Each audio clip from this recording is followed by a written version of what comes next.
Hello, and welcome back to Zenin Fanfics. Today we're starting an exciting new series. What if Deku had an analysis quirk? If you enjoy this video, please like and subscribe for more content. The story we're featuring is written by Wolfhunter1425 on archiveofourown.org. You can find all the relevant links in the description, so be sure to check out the author's profile and say hello. Now let's dive into the story. Izuku Midoriya has an analysis quirk. That was what everyone thinks. He rambles about quirks all the time. He could figure out your quirk in seconds. The kid can also come up with your quirk's strengths and weaknesses. If you ask them, he can give you tips on your quirk or even a training plan. He knew almost everything about quirks. It was only natural to assume his quirk was related to other quirks, right? In reality, he is a normal, smart, quirkless boy. Only a few knew this. His mom, his dad, and the doctor that told him he was quirkless. Izuku was told he was quirkless at the age of 4. Even though he didn't have a quirk, he still wanted to be a hero. They were the ones who save everyone and protect everyone. They were the ones that everyone looked up to. When his mom and he got back from the quirk registry office, Izuku immediately asked his mom for her phone. He looked up quirkless heroes. There were none. Mom, IC can be a hero, W without a Q quirk. All right? Izuku asked, turning his teary, unsure gaze at his mom. She looked panicked at first, but her expression turned into a determined one. Yes, Izuku, you could be a hero. Mom told him confidently. You just need a quirk. But I don't have a quirk. Izuku responded confused. Izuku, quirks are just talents. You can't copy a talent, but you can come close to one. She placed a small hand in his hair. We just have to find your talent. After that, Izuku trained, he looked up quirks and began to see what quirk he could mimic. Strength ones were out of the question. Even with a lot of training, he couldn't lift a car. Mutations wouldn't work because they could possibly be ripped off in an accident, and he wouldn't be able to use them. Obviously, he couldn't do any enchanting quirks. He couldn't do a healing quirk either. The unnatural quirks were obviously not a good choice. The only quirks he would be able to mimic was the intelligence or mind ones. He could say his intelligence improved, but that would require proof, and he didn't know everything. Dream walking isn't a good idea either. Mind control didn't work. He eventually collapsed in exhaustion on his chair. Izuku continued to look for other quirks for a couple of months. People started getting their quirks, and Kakin was still waiting for his. Izuku, you still don't have your quirk yet. Kakin shouted at him. No, I must be a late bloomer, Izuku muttered worriedly. You better get your quirk soon, he growled. Every day seemed to start like that. Izuku knew he was running out of time, and his mom was trying to help him, but it didn't help. Kids usually got their quirks at 5 or 6, but he was already 7. Kakin was getting impatient, and he begun to push him around. He wasn't given a warning when he discovered his quirk. It just began like normal. He had to eat breakfast and go to school like usual. School started off as it always has been. Kakin asking about his quirk, learning, lunch, and more learning. It was after when the incident began. Everyone was getting out of the school, and Izuku and Katsuki were walking to the hero merchandise store together. They walked down the sidewalk to the store and entered. He immediately went for the All Might merchandise in the middle. Then Izuku heard a deafening boom. The door flew open. Everyone, hands up! Sit down with your hands behind your back. Don't move, or there will be consequence. It was a man covered head to toe in black clothes. The villain stood in front of the building, sharp, metallic spikes covering his whole body. They seemed really sharp, and Izuku did not want to get close to that. When no one obeyed, he began to shoot spikes at them. They all scrambled to sit down. The villain rushed towards the cashier. He shoved the employee out and began to take out the money in it. Izuku had hid himself behind one of the tables. He kept looking at the door for a hero. All Might was going to save them, right? When the spiky villain started to kick down all the shelves of merchandise, Izuku decided he needed to help. The 7-year-old observed the man. What could he do? There wasn't much, but maybe someone else had a better quirk for this situation. The first thing he needed to stop was the spikes. That was the only weapon he had against them. His quirk had something to do with spikes. No, the spikes had just burst into pieces after it hit the ground. Real spikes would have stayed in place. It wasn't a mutation either. The spikes seemed to be on the black cloth. There weren't any holes in the fabric for the possible mutation. so it was probably a mental quirk. He could be bending light to make illusions, but the store was dark. The villain was sending fake imagines into everyone in his range. It was making them think he had dangerous spikes on his body. Izuku softly tapped on Kaken's shoulder. "K. Kaken," Izuku whispered. "What?" Kaken's loud trailed off into a harsh whisper. "What do you want?" "I have a P plan," Izuku responded nervously. "They aren't our real spikes. He's just making us think that. He doesn't have any other W weapons on him, so you can try to stop him while I ask one of the adults to call the police or a hero." Kaken gives him a firm nod and starts to grin. "Die, villain!" Kaken shouts as he launches at the man at the cashier. "He's going to be a great hero." Izuku mutters as he watched Kaken pin down the villain. If he could defeat a villain at 7 with no training, then how about with training? Then he remembers what he was supposed to do. He turns to a woman sitting down with her arms behind her back. 2 children are behind her trembling, and she's whispering words to calm them. "Excuse me," Izuku says to the woman. "Do you have a P phone?" Can you call the police?" She stares at him for a moment, and then nods. Quickly, she calls the police, and they arrive in seconds. The robber was caught by Kaken, and he was getting praised. His mom arrives in tears and started fussing over him. "Izuku, Mommy's here. You were so brave. You're not hurt, right? Come on, let's go home." Mom grabs his hand like she's afraid he would leave her and starts bringing him into the car. "Izuku," Kaken calls out to him. Izuku turns back. "How did you know the villain had a mind quirk?" Kaken asks suspiciously. He begins to answer, but suddenly an idea comes into mind. A beautiful, bright idea. "I have an analysis quirk." Things suddenly became normal after that. He wasn't the possibly quirkless kid from 2nd grade. He was one of the many normal kids with quirks. Izuku wasn't ignored, but he wouldn't say he had a lot of friends. After school, he began to do physical training. Kaken would join him sometimes, but he'd usually end up training by himself. Izuku had also asked his mom to sign him up for judo lessons. He started going every Saturday. His lack of quirk wouldn't matter, and he was going to prove it someday. The analysis quirk he had come up with had to actually work, so Izuku began to learn how to analyze. It wasn't as hard as he thought it was. The kid was a natural. Since he was observant, he could point out bad habits people have and correct them. The frequent villain fights helped too. He lives in a popular area, so there were probably a villain fight every week. That didn't include the All Might videos and movies he watched. They were absolutely amazing. Izuku also started to write down his analyses in his notebook. It was labeled Hero Analysis for the future #1. Every quirk he saw was documented there. He'd draw the quirk holder, write down the quirk and how he thought it worked, then little comments and solutions to improve their quirk. Izuku didn't actually use his analysis until 4th grade. He had only gave Kaken some suggestions about his quirk when they were walking home. Apparently, Kaken had actually paid attention to his muttering, which he called information overload because there was too much information in his mind. He forgot his mind-to-mouth filter and heard about his suggestion to use his quirk like a rocket and launch himself into the air. The next day, Kaken was soaring through the sky in front of the school, and he yelled, "Thanks, Zuku." Izuku crumbled as multiple eyes stared at him. "I didn't do anything," Izuku muttered. The bell rang, and everyone started rushing to class, but that wasn't the end of it.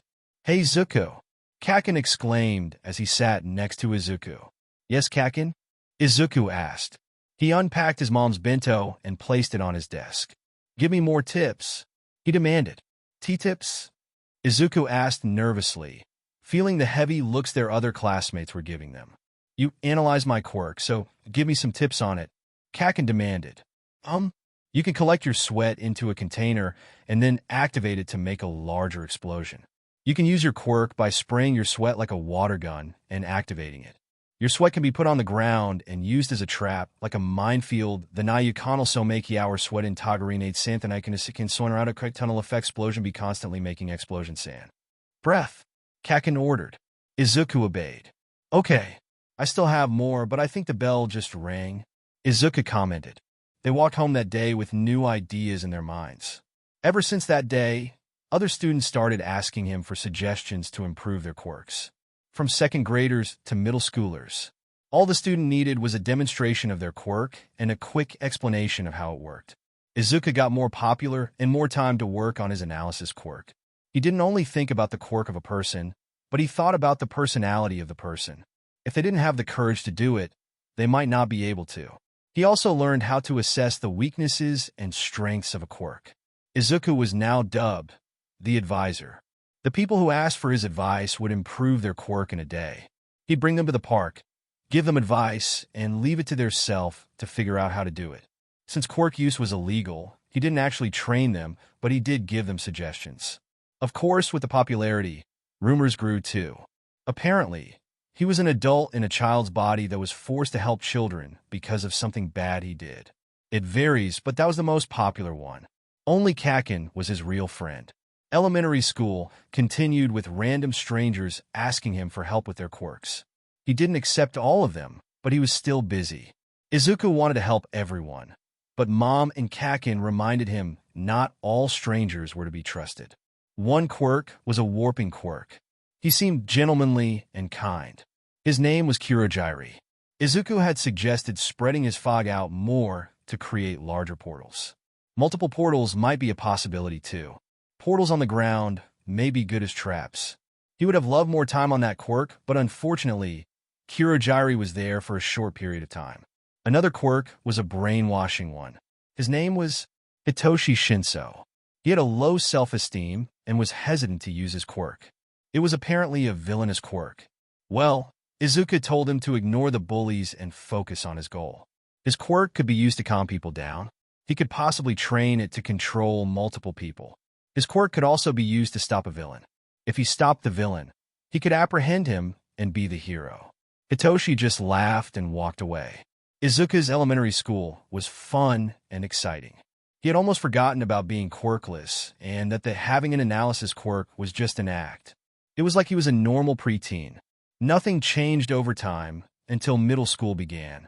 "Your dad just died," was the first thing his mom said to him when Izuku came home. "What?" Izuku asked in shock. "Your dad."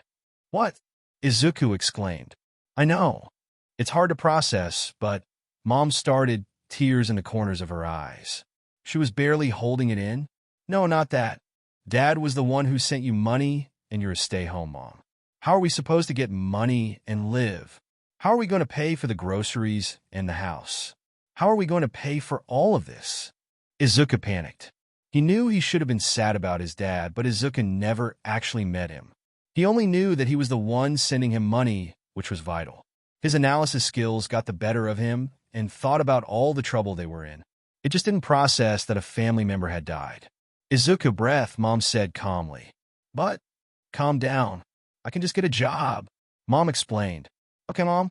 I hope you're doing well too," Izuku said, hugging his mom tightly. His mind calmed down and actually processed the loss. His dad just died. How did his mom feel about this? She had loved him enough to marry him. "I'm all right, thanks, honey," Mom reassured him. Izuku hesitantly walked to his room and slumped in front of his computer. Despite what his mother had said, he was going to do something. He just didn't know what. There wasn't much he could do for money. No one was going to hire a middle schooler. Kids would only get small jobs if they could. But if he did work on online, it may work. Then again, he might be able to track his computer and get to his mom. Izuku knew that it probably wasn't a good idea, but he didn't really have a choice. Izuku created a small website for quirk analysis. It was called Deku's Advice. Izuku could also be read as Deku, so he just put those together. He also stopped giving people suggestions. He would instead ask all the customers to come to the Deku's Advice website. The customer would send him a message and a description of their quirk. Every tip was 300 yen. Since he didn't own a credit card, he asked him to send it through the mail. It wasn't his real address, but a building close to his house. That couldn't work for long, but maybe later he would actually get his own debit card. The website had easily gained popularity. There wasn't a lot of people that made this websites. They would usually go to the quirk counselor. But since technology began to rise, people started to look at his website. He was finally started helping his mom now. Sometimes he even earned more money than his mom. She had gotten about 3,500 yen per hour while he got 5,000 yen per hour. It was easy for him to come up with suggestions, and most customers paid for multiple tips, so that helped too. His website grew larger and larger, and his time kept being used up. It was harder because Mom wouldn't accept his money. She thought his friend was giving him money, but he was working for her. So, Izuku ended up slipping her the money. He'd leave it in random places for her to find. At least she accepted that. He couldn't leave big amounts of money, so he ended up with a lot of extra money. This allowed him to improve his website and make it better. School was getting harder since he was getting more busier and didn't have time to study. He had even stopped his judo lessons since they cost too much money and time. Izuku was now in the 3rd year of middle school. They were talking about high schools now and exams. The teacher was reading out the schools that they all selected. Midoriya, Izuku. You want to go to UA? The teacher asked. Why, yes, maybe for heroics or business, Izuku replied sheepishly. ZUKU. Don't let those losers beat you. Kaken bellowed. Oh, of course not, Izuku responded unbothered. He knew that was Kaken's way to accept him going to UA. They still had a couple for months to train for the entrance exam. Kaken and Izuku had both started to train harder. Izuku learned to target weak points, build up stamina, and do other moves. Kaken worked on his moves. He'd only train for an hour and then go home since he had his job to do. He didn't expect to be attacked going home. This would be the perfect body, was the only thing he heard before being surrounded by a slimy green liquid. What was this? He started to struggle. Only 30 more seconds, just stop trying, kid, the slime said, chuckling. What stopped slime? This was like a mucus. Salt stopped mucus. He didn't have any. What else? What else? What else? Izuku was panicking by the second. His vision started blurring. The next thing he knew, Izuku was on the ground coughing up pieces of slime. My boy, are you all right? Asked a strangely familiar voice. Why, he replied. He looked up at the buff figure of All Might. All Might! Izuku exclaimed. He fumbled through his scattered belongings and found his notebook, Hero Analysis for the Future number 13. Can you sign my B-books? Of course I can, All Might exclaims. He quickly signs it and hands it back to Izuku with a large smile. Thanks, All Might. Izuku says, I have a question. I'm sorry, my boy, but I have to leave. All Might explains as he turned to jump. Wait! Izuku abandons all logic and reasoning and grabbed onto the man's leg. Let go! All Might yells as he attempts to shake the boy off his leg. I die if I let go. Izuku counters. The hero sighs and lands on the ground. Izuku's wobbly legs touch the ground. Suddenly, a puff of smoke appears, and instead of the bulky figure of All Might, it was a thin figure of an unknown man. But he seemed familiar. All Might? What kids? The hero asks harshly. Do you think I can be a hero without a quirk? Izuku asks hopeful.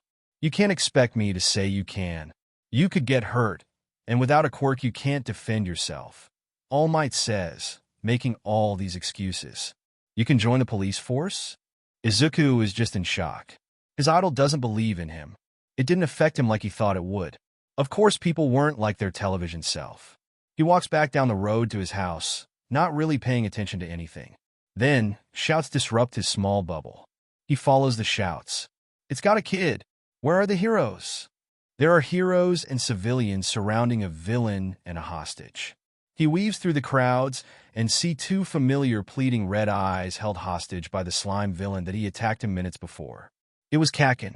Izuku quickly analyzed the situation. It only took 30 seconds for the slime villain to take over the hostage's body.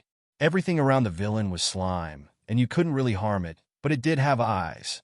They weren't made of slime. He rushed forward and flings his backpack at the villain's vulnerable eyes. Kaken, rocket! Izuku shouts. I know, ZUKU. Kaken shouts as the force of the explosions flings him into the air. The heroes swarm in and swiftly apprehends the slime villain. They start lecturing him about running into dangerous situations, but praised him for his fast thinking and amazing use of quirk. Kaken is praised about staying calm, but he's just more angry at that. He didn't mind the lecturing, since it was his decision to run into a dangerous situation. Izuku was just tired. The middle schooler walked home to do his job and to train more. In the next few months, he also started training with his staff. Heroes had weapons, and it wasn't against the rules about not using a weapon. Izuku researched the entrance exam and studied for the written exam. Some of his classmates thought he would get into business because of his analysis quirk, but Izuku was determined to be a hero. The entrance exam was his chance. He stood in front of the massive gates of UA. Izuku confidently strolled into the school. It was only on the outside. In his mind, he was just panicked and filled with anxiety, but he didn't want to embarrass himself. There were probably cameras and other security measures, and he didn't want his first impression to be falling face into the ground. Everything was just overwhelming. The written portion of the test was easier than he thought. He might have overstudied just a bit. There were some questions were analysis type, which made it easier. It was the practical test that he was worried about. Despite training, he wasn't as strong. People with stronger and more durable bodies would obviously be better than him. But Izuku could outsmart them and get in. That was what he hoped. But he wasn't going to push anyone down to get in. He gathered up his courage and followed the rest of the examiners.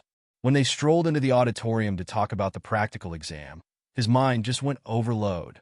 It was Present Mike in real life. One of the heroes that he had seen on TV was going to talk to them about the practical exam. Welcome, young listeners, to the physical exam. In this exam, you will be using your abilities and strength to destroy robots. There are different types of robots, since villains aren't always the same. The screen that was behind him flickered on. It showed an image of 3 robots. The one-pointer is the weakest, with thin armor, and gives you 1 villain point.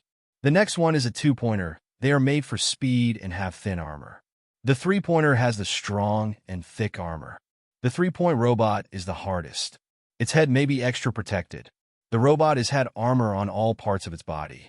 Heavy armor areas are on the back, the front, the head, the legs, and the arms. The sides are probably the most vulnerable. I could probably use my staff and lodge the wiring out, but I have to do that before anyone else gets the robot. There could be some secret points during the test. I have to. Izuku mutters softly. You, exclaimed a robot boy. Yes. Izuku questioned, nervously. Stop mumbling. You're distracting everyone. Also, the handout shows 4 types of robots. It's shameful that a prestigious school like UA makes a mistake like this. The robot boy exclaims. Ah, young listener, that is not a mistake. That is the 0-pointer. You do not get any points from destroying this. Present Mike informed them. Everyone was then sorted into groups. He was unfortunately in the robot boys group, Group B. They walked to the City B for the assessment. They had 5 cities in all because they were that rich. Present Mike stopped in front of the city and turned towards them. Well, what are you waiting for? Go! Present Mike exclaimed. All the examiners rushed through the entrance. Izuku clung onto the robot boy's arm, and when they were in the center, waved him off and got ready to fight. He took his retractable staff out of his pocket. With his staff, he lunged at the 1-pointer robot and swipes its legs from under itself. A strong thrust dented the robot. He continued to stab it until broke the wires in the 1-pointer. This wasn't going to work. It was taking too long. Hadn't have else other time to think. Running off, the kid stabbed the robots on the side and on its legs. But he was right, it wasn't enough. Izuku knew beating things up wasn't the only thing a hero did. There must be another way. He wouldn't get into the hero course by slowly destroying robots. So far, he had only gotten 20 points, but that wasn't going to be enough. Rescue. The first thing a hero does is save the people. There were some people stuck under the rumble and robots, which was weird since it was a hero school and people could get seriously harmed doing that, but this was what rescue points for. He pushed his staff under the fallen robot that had trapped a couple of examiners. It was nothing compared to the others. Izuku had to work harder. That robot is huge. It's the 0-pointer. It's useless. Run. Izuku started to run, but he saw a small figure under the 0-pointer. He turned back and ran at the massive robot. Looking closer, he starts to see that it was a girl. A girl? Her body was pinned down by the rubble the robot caused, and it was coming closer to the struggling figure. Izuku ran faster. He needed to stop it, but how? Its armor is almost impenetrable, and it was huge. The bigger, the slower it walks. But he couldn't trip it. It would just fall on the girl and him, or create a bigger mess. He was thinking about this wrong. Izuku only needed to save the girl. Hey, I'm going to help you get out. Izuku shouted. What's your quirk? Zero gravity. I can manipulate gravity. She answered weakly. Can you lift the rock? Just a little so I can pull you out? Izuku asked. She nodded and proceeded to lift the rock a tiny bit. It was enough to let Izuku pull her out. They turned to run. The 0-pointer was looming above them. The test is over. I only got 20 points, he sighed. That probably wasn't enough to get in. The hopeful students all walked out of the school. Izuku followed the stream of students in a slump. __equals__. Aizawa was looking at the files of the new students. One quirk was explosions while another were pop-off.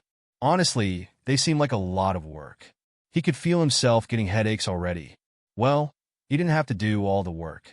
With a quick message, Aizawa had sent Deku his 20 students' quirks. He needed to know the dangers of their quirk and how to improve them. It would probably be answered later in the week. All he wanted to do is sleep. Izuku was stressed out. All he did was eat, work, and sleep. He wasn't sure if he got in or not, and he didn't apply to any other schools. If he didn't get into UA, he was dead. Working on the quirks given to him gave him some relief. Ironically, some user named Dead_Tired gave him quirks like explosions, analyzing, and gravity manipulation. He didn't think much of it.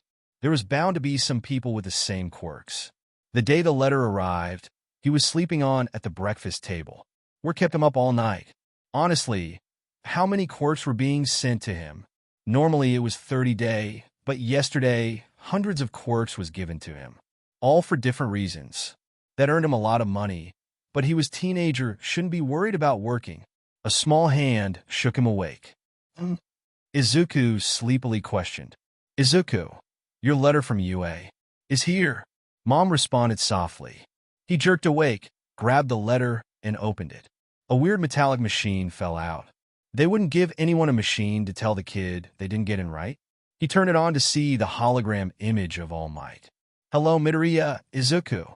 You have aced the written exam, but only gotten 20 villain points. Sadly, that does not qualify you for the hero course. Izuku's heart fell at it part. So he wasn't getting in Udata, but that's not all. They showed clips of him saving students, but the one that stood out was the last clip. The girl he saved was offering him points. Being a hero doesn't only mean beating the villain. It means protecting and saving other people. By saving multiple examiners and running towards the 0-pointer to save that girl when everyone else ran away, you gained 70 recuse points. You are first in the exam. Congratulations, Midoriya, Izuku. This is your hero academia. Izuku was speechless. He had gotten in UA. There were no other words. Mom, Izuku, I'm so happy for you. Mom exclaimed, hugging him. __equals__. He stood in front of the Class A door. Just as he was about to walk in, a voice stopped him. Hey, green-haired guy, exclaimed the familiar gravity girl. Hello? Are you all right? Izuku asked, worried. Your leg was trapped and... I'm fine. I'm Yurarko Ochako. And you? Midoriya Izuku I. It took 7 seconds for you to calm down. If you came here to make friends, I suggest you chose another department. This is the heroics course. Those was the first words the figure in the yellow sleeping bag had said to his class. Then they realized it was a teacher. Izuku and Yurarko walked into the large door. The other students all quickly sat at their seats, and the teacher went up front. He pulled out some PE uniforms from his sleeping bag and placed it on his desk. I'm Aizawa Shoyuta. Put these on and go to the PE grounds, said the teacher as he left. __equals__. The man was waiting for them out of the sleeping bag. Izuku immediately knew that this was the underground hero Eraserhead. The scarf and Google gave him away. Since he didn't have enough time to see who was in his class, Izuku looked around here. He could see Kakin, the robot guy that pointed him out, and a few other familiar faces from the entrance exam. This is the quirk apprehension test. You will have to complete multiple tests with your quirks. Last one gets expelled. This is the pitch. Midoriya, go first. Aizawa said. My quirk, I isn't really an offensive one. Izuku explained. Izuku Midoriya, Tied in first with Bakugu Katsuki, analysis quirk, right? Go. If you refuse, you will immediately be expelled. His teacher said. How would we use his quirk here? Think of another way. Normal rules didn't apply here. His legs were stronger than his arms. He threw the ball in the air and kicked it as hard as he could. 48 meters. Aizawa said. You are not supposed to kick the ball. This is, exclaimed the robot boy. This isn't our regular pitch. I used my Q quirk. With my analysis quirk, I saw that my legs are stronger than my arms. Izuku looked to Aizawa to see if he was right. Fortunately, he nodded, which meant it counts. That is true. I am sorry. The boy gave him a 90-degree bow. It's all right, Izuku nervously responded. The quirk assessment began. There was the strength grip test, the toe touch, the high jump, the 40-meter dash, and multiple others. He was always near the bottom 10. He didn't have a very good quirk for physical activity, but he did train. There was a familiar purple-haired hypothesis named Shinso. He was doing a lot worse than him, but he was trying. There was an invisible girl named Hagakure, who also was lacking behind. Others with different quirks like Jiru, who had earphone quirk, and Ishido, who had an acid quirk. This test just wasn't fair. How does an invisible girl use her quirk to run? It was made more for stealth. Then earphones and acid quirks wouldn't help either. Earphones were for stealth, and acid could destroy some things. They did not help with strength. This quirk assessment was very unfair and didn't measure a student's true potential. But there might be a point to this. His final rank was 17th place. A guy named Todoroki got in first. Kaken was second. A girl named Yarosa got third. The last place was Shinso Hitoshi. Everyone was staring at him. Shinso, Aizawa began to say. Wait, Izuku interrupted. This quirk assessment test doesn't measure a person's full potential. Shinso's quirk can stop people from panicking in multiple situations, stop villains in an instant, and save the citizens trapped. Also, Ishido's acid quirk can possibly melt the rubble that traps people in dangerous situations so she can pull them out easier, but she only got 15th place. Jiru can use her quirk to spy on villains to stop them faster, and she was 18th. So I do not think that you should expel anyone in this class due to their ranking on a bias test. We are here to learn. Of course, we're not all pros now, but we will be if you teach us. Everyone stared at him. Suddenly, it all caught up to him. His cheeks immediately flushed red in embarrassment. I was going to say, Shinso, you are not expelled. This was only a ruse to bring out your fullest potential. Aizawa explained. Izuku, stay here after school? Izuku shivered. That was probably bad. Class A began to walk back into the class to complete their other lessons. Midoriya, the way you talked to Aizawa was amazing. I couldn't do that. Uraraka exclaimed. Thanks, but I think I got in trouble for that, Izuku said with a laugh. Midoriya, I am Ida Tenya from Sumai Academy. I have misjudged you. You aren't the delinquent I thought you was. But it's not a good idea to talk back to the teacher. Ida kept talking and lecturing them. There were normal classes after that. He learned more about his new classmates and teachers. Most of them were heroes. He couldn't help muttering about them during their class. But Izuku was mostly worried about after school. He had no idea why he was called out, but it probably wouldn't be a good reason. Bye. Izuku waved. See you tomorrow, Midoriya. Uraraka exclaimed. Farewell, my classmates. Ida said. Izuku smiled and walked back into the school. Aizawa was there waiting for him. Midoriya, the principal is waiting for you, Aizawa said, tiredly. The P principal? Izuku stammered. Why would the principal want to see him? Yes, the principal, now go. Aizawa ordered. Okay. Eraserhead. Izuku walked towards the principal's office glumly. He really didn't want to be expelled or in trouble on the first day. So he did know me, Aizawa mused as he left. Izuku walked in to see a bear mouse thing? Are you the P principal? Well, you could say so. But I'm more interested in you, Deku. Deku? Izuku exclaims nervously. What are you talking about? You do know that Izuku can be read as Deku. That in the speech you gave today was nearly identical to the one Deku gave Aizawa, or dead_tired. Niza asks amused. Aizawa's dead_tired? Izuku exclaims, connecting the dots on his head. He did give him 20 quirks that were identical to his classmates. The fact that you know the username dead_tired also confirms that you are Deku. Am I going to be expelled? Izuku moves backwards, towards the door. No, I didn't call you here to expel you. I called you here to give you an offer. No offer? Yes, Midoriya Izuku. Would you like to intern under me? I intern. Under you, the super genius? We would have to switch one of your classes for this, but that is only if you accept. Izuku hesitated. It was in a lifetime offer, except. What class is going to be changed? English, you were fluent, right? How did why you know? Your website has multiple translations and one of them is English. It is also a world-known website, and English is the universal language. I imagine it would be hard to communicate without knowing English. Nizu explained. That is true, Izuku responded glumly. He couldn't believe his long-held secret was revealed on the first. Nizu was a super genius. All right, we agree that your English class is changed to an internship with me. Come to my office for the internship. See you tomorrow, Midoriya Izuku. Nizu exclaimed, waving him off. Izuku left the office.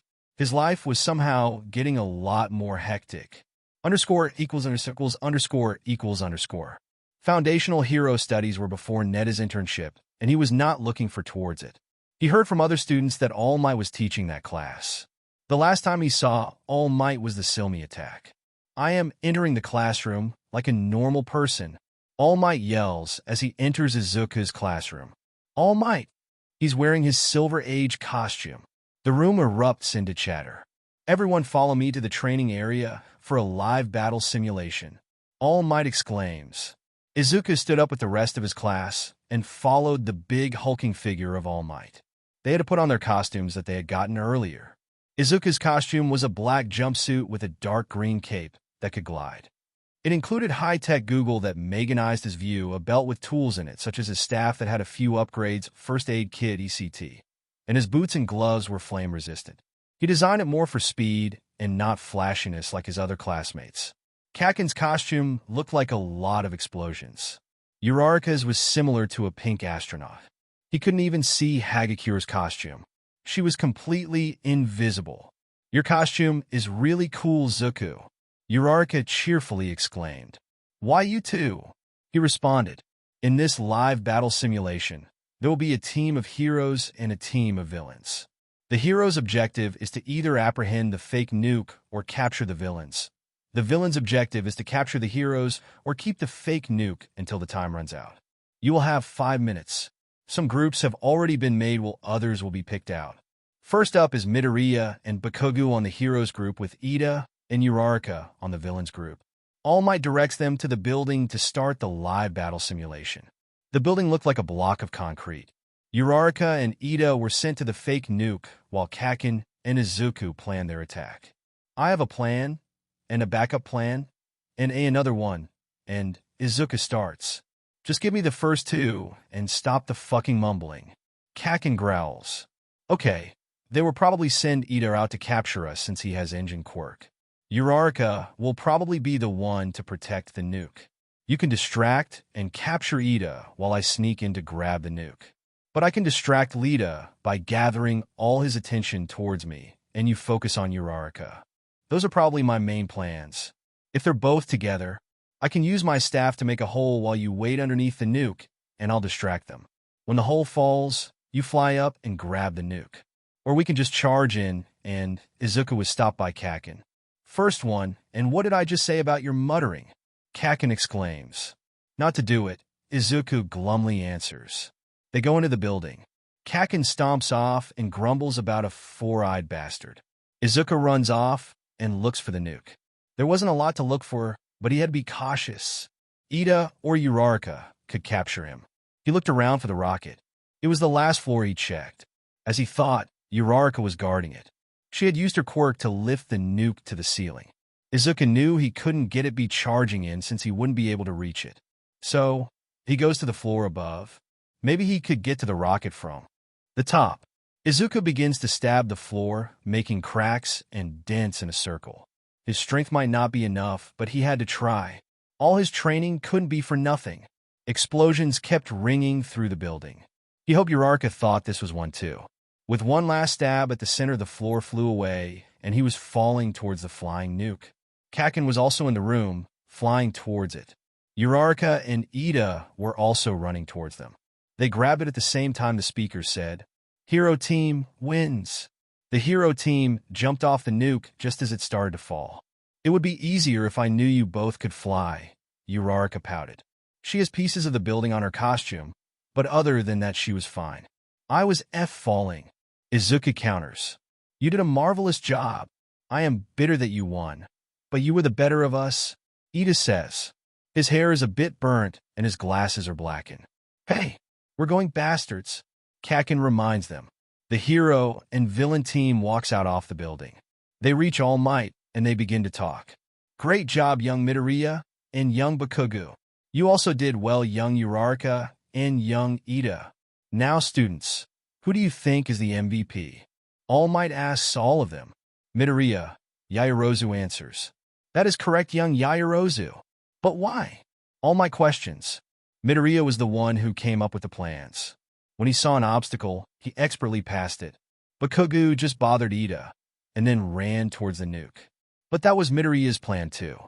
Uraraka had a good idea by lifting at the nuke in the air, but that didn't work. Ida chased Bakugo into the nuke room, which increased his chance of recovering the nuke. Which is why Midoriya is the MVP in his battle simulation. The class was silent. "Yes, that is also correct," All Might praised. Next group is Todoroki and Hagakure as the hero team, with Ojiro and Jiru as the villain team. The matches continued with Todoroki and Hagakure winning. Heroes Shinso and Kirishima win against Aoyama and Ishido by brainwashing them. Villains Tsuyu and Kaminari won against Koda and Sato when Tsuyu captures Koda and Sato with Kaminari's help. Tokoyami and Yaoyorozu capture Shoji and Shiro with a net cannon Yaoyorozu created. They're all tired by the time the class ends. Izuku nearly forgets Neda's internship, until Present Mike reminds him and all his classmates stare at him. Izuku arrives at the principal's office, tired, nervous, and worried. He steps in to see a skeleton thin man that seems familiar. "All Might?" "And no," the thin figure denied. "I mean, not All Might. I don't even look like him. You're wearing the same clothes, and your hair looks the same," Izuku bluntly stated. The thin figure looks at Nezu. "You can trust him. He would have found out later. Midoriya is the famous Deku," Nezu reveals, causing Izuku to groan. Another person knew his identity. "You're Deku," All Might exclaimed. "Yes, just don't tell anyone," Izuku hesitantly said. "Are you busy with Nezu?" "No, I'm leaving," All Might apologized. "And I'm sorry, young Midoriya." The skeleton figure of the #1 hero left the office. "Do you have a grudge against All Might?" Nezu curiously asked. "I might. He once told me I couldn't be a hero," Izuku says. He doesn't want to be mad at his favorite hero, but after all his hard work to become a hero, he was a little mad. "You already proved that you have the abilities to be a hero," Nezu reassures him. "Well, let's start the lesson." Nezu began with giving him quirks and seeing how his analyzing worked. There was a phasing quirk and a copying quirk. It depended on the side effects. With the phasing quirk, nothing can harm the person since it would all go through them. But if the quirk user has a limit, they should only use it to stop punches or go through obstacles. They should do more offensive training than defensive training because they has the perfect defense. The quirk user could be a great rescue hero too, since they can go through things. If they can phrase other people, that would help. The copying quirk would be extremely useful, but the user would have no experience with the quirk they are using. If it was a fire quirk they copied, their opponent would have the advantage because they learned how to use it. If the user could use multiple quirks, then they could learn how to balance them and use them all together. The user should practice other quirks. Time limits were also important. If they could only use it for a certain time frame, it could harm them. Like if a copied acid quirk suddenly disappeared and the acid harmed the user. He mumbled all this to Nezu. "First, I need to teach you how to organize your thoughts. There is no pattern, and your mind is just chaos," Nezu advised. "How?" "Start by talking about the dangers of the quirk. Then the advantages of the quirk. After, the tips of the quirk and how to start training. Other advice can be added at the end. Now try a vine quirk. The user can use the vines on her head to do anything she wants them to. Well, an opponent can grab the vines and pull the user towards them to harm the user. I'm not sure if it will hurt for the vines to be cut, but that is also a possibility. The vines can also be tangled and twisted. Vines are usually blunt, and they're not really good for attacking. But if the user can train the quirk, they can capture villains, attack, and defend.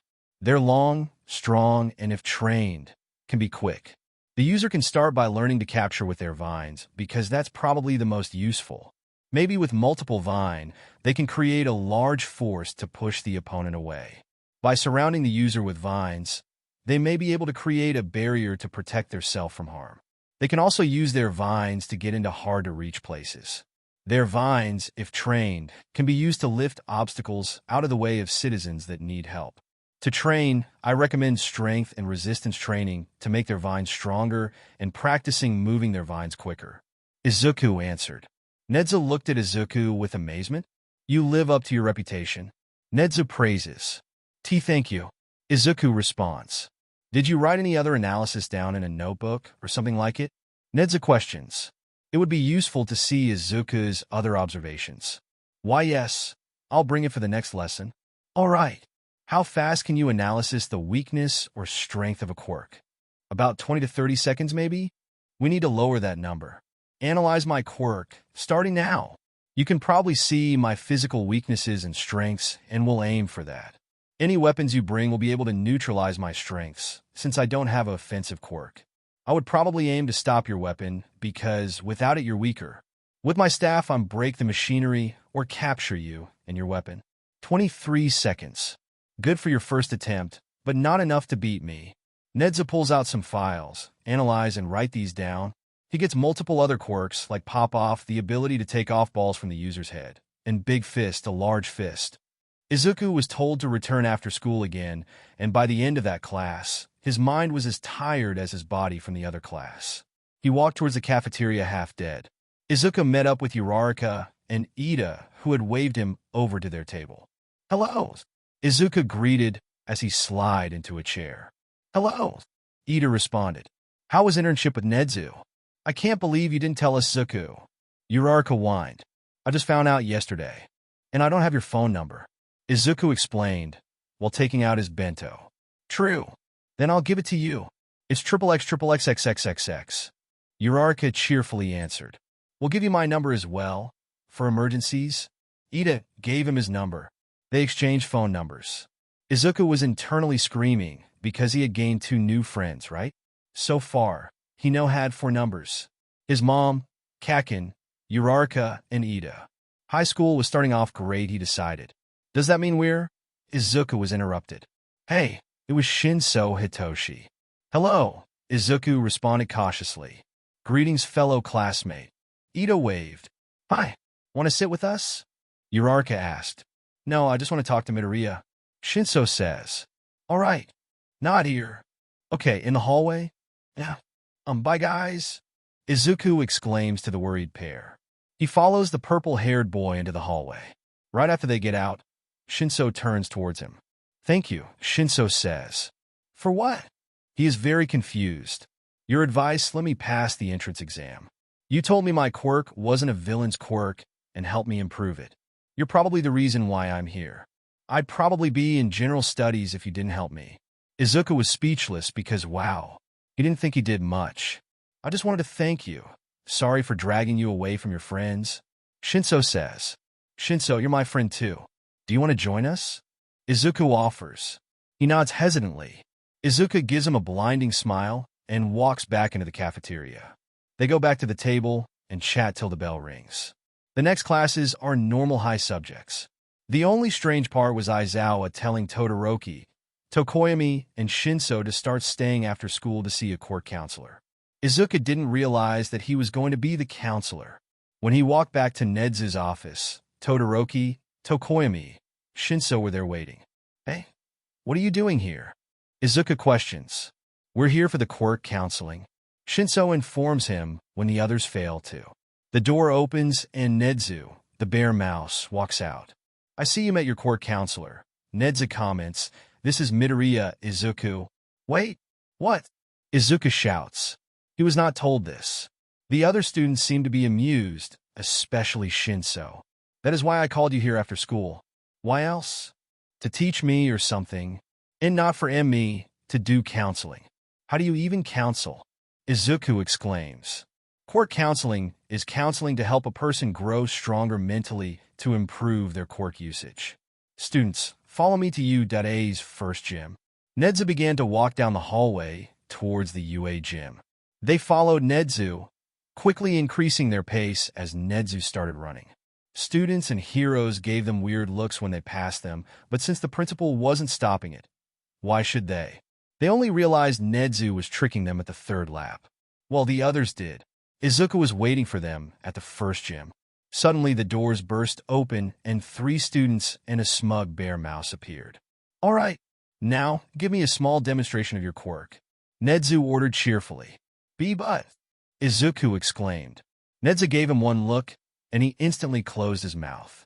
Todoroki began with his ice quirk. He used it to move to different areas. Since there wasn't anything to fight, he couldn't demonstrate his fighting or capturing. Izuku analyzed him and started to write down the information rapidly.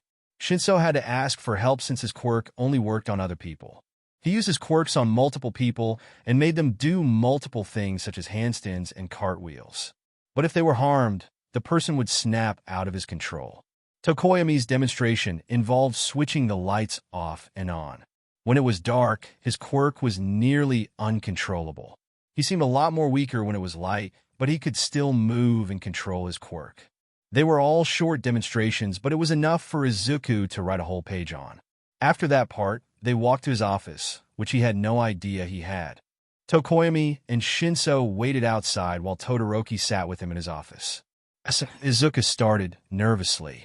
You can give me the advice quickly so we can get this over with. Todoroki offered. Okay, you have a half-hot, half-cold quirk. If you use too much of the cold quirk, you could probably get hypothermia. You should use your fire quirk. No, but without it, you would be using half your strength, and it'd be more dangerous. Your body can't handle the ice for long periods of time. You'd get hypothermia or frostbite. No, why? Why is using this half of your quirk bad? You're hurting yourself. No, I can be a hero without that quirk. You can't be a hero if you're hurt or injured. It could just heal. I don't need to use his quirk. Oh, your quirk is your own. It doesn't belong to anyone but yourself. It's a hot and cold quirk, not a cold quirk. No, with that Todoroki left. The 2 other students looked into the office confused. Izuku had just sighed.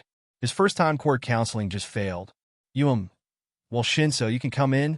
Shinso, how are you doing with your quirk? Izuku asks, attempting to be professional. Good. Okay. I'm just going to give you some tips about your quirk. Izuku explained. Shinso nods. Some dangers of your quirk are focusing too much on the person you're hypnotizing. I noticed that when the people in your control get harmed, they come out of your control. So be careful of that. The good thing is that you can make the person or people you control do things that without your quirk they couldn't do. You can also quickly defuse a hostage situation or a panicking situation. You can also use your quirk by just telling your opponent to send themselves to the police. You have to hide your weakness, so try using short, quick commands. Your eyes kind of glow, just a little, which tells someone you're controlling another person, so you might need to use goggles. Since your quirk isn't an offensive one, you have to train in fighting and use tricks. Maybe tell the support department to build quirk-suppressing handcuffs or something to stall the villain. Izuku says, running out of breath. I will consider that. Most of your advice I already used anyway. Shinso leaves without another word. Izuku just sighs. So far, all his clients walked out by themselves. Tokoyami, you can come in. Izuku calls out to his last client. The student stands at the door, awkwardly. You can sit down. Tokoyami does.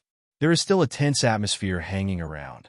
It probably because the first and last person he gave advice to walked out of the office without his consent.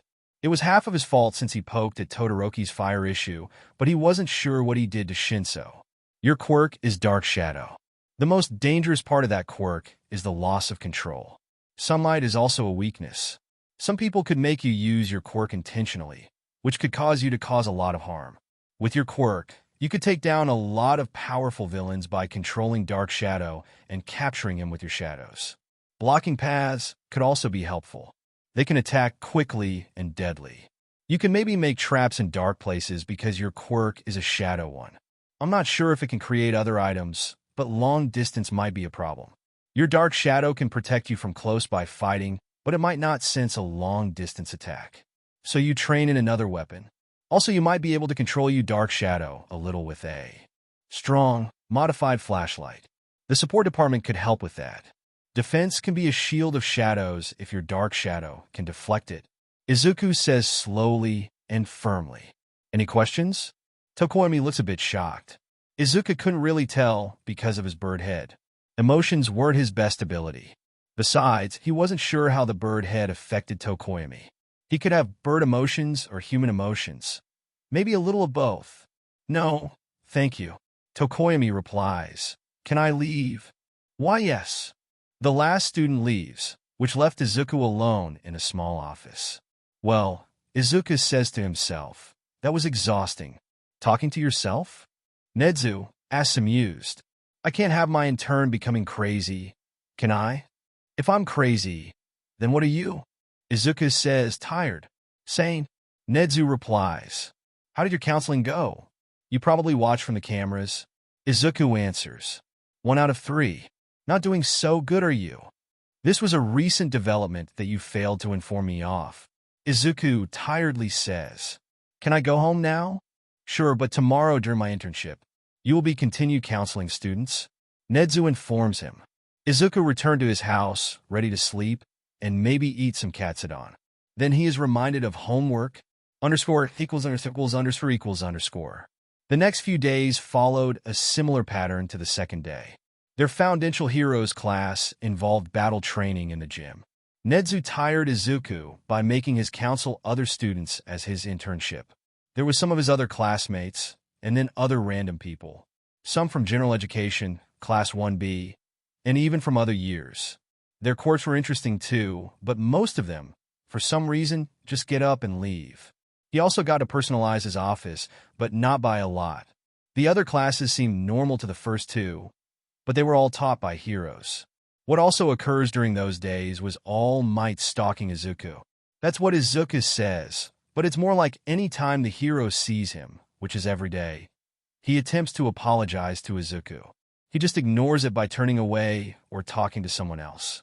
All Might would also come to him in his other form, the thin, skeleton one. He was called Yagi on that form.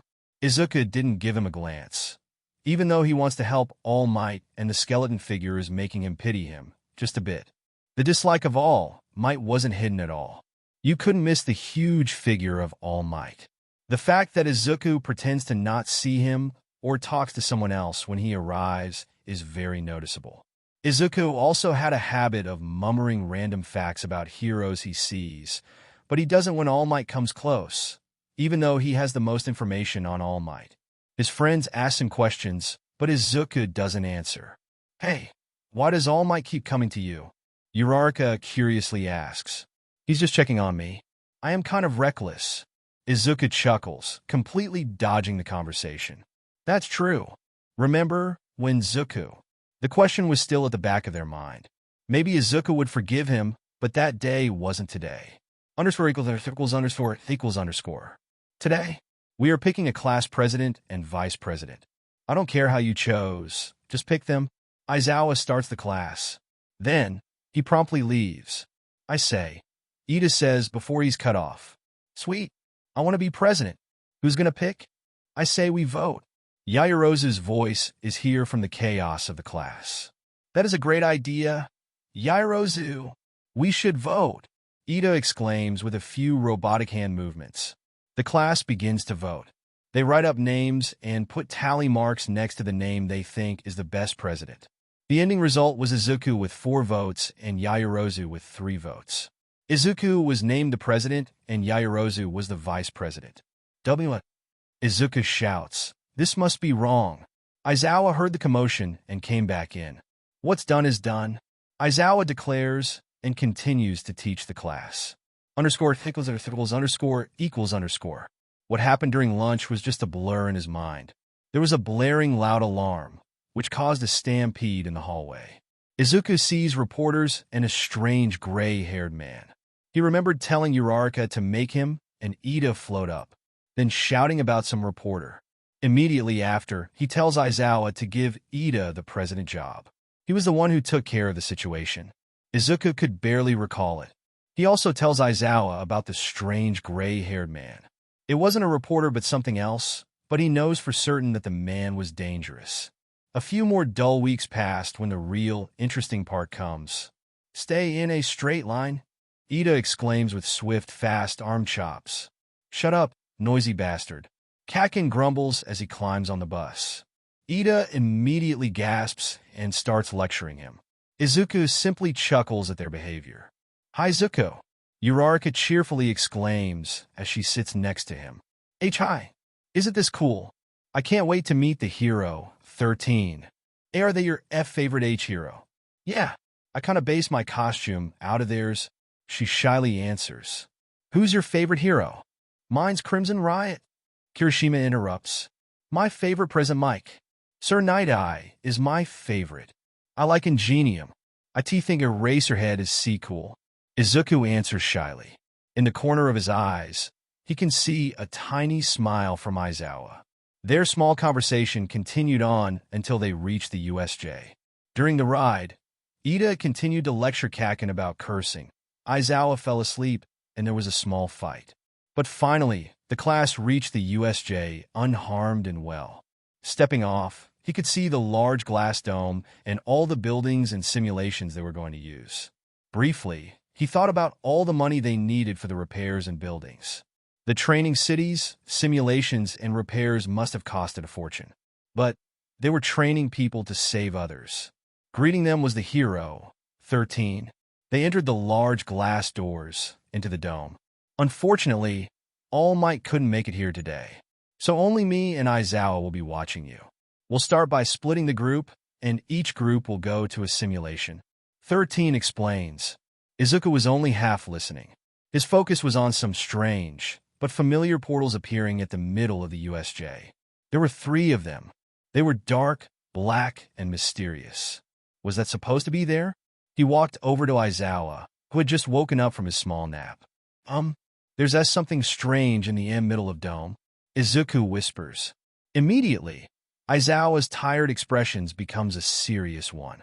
He walks over and instantly spots the portals Izuku was talking about. "Students, get out of here!" Aizawa shouts. Without any doubt, the students, confused and worried, run out. But the villain heard him and quickly warped to the entrance.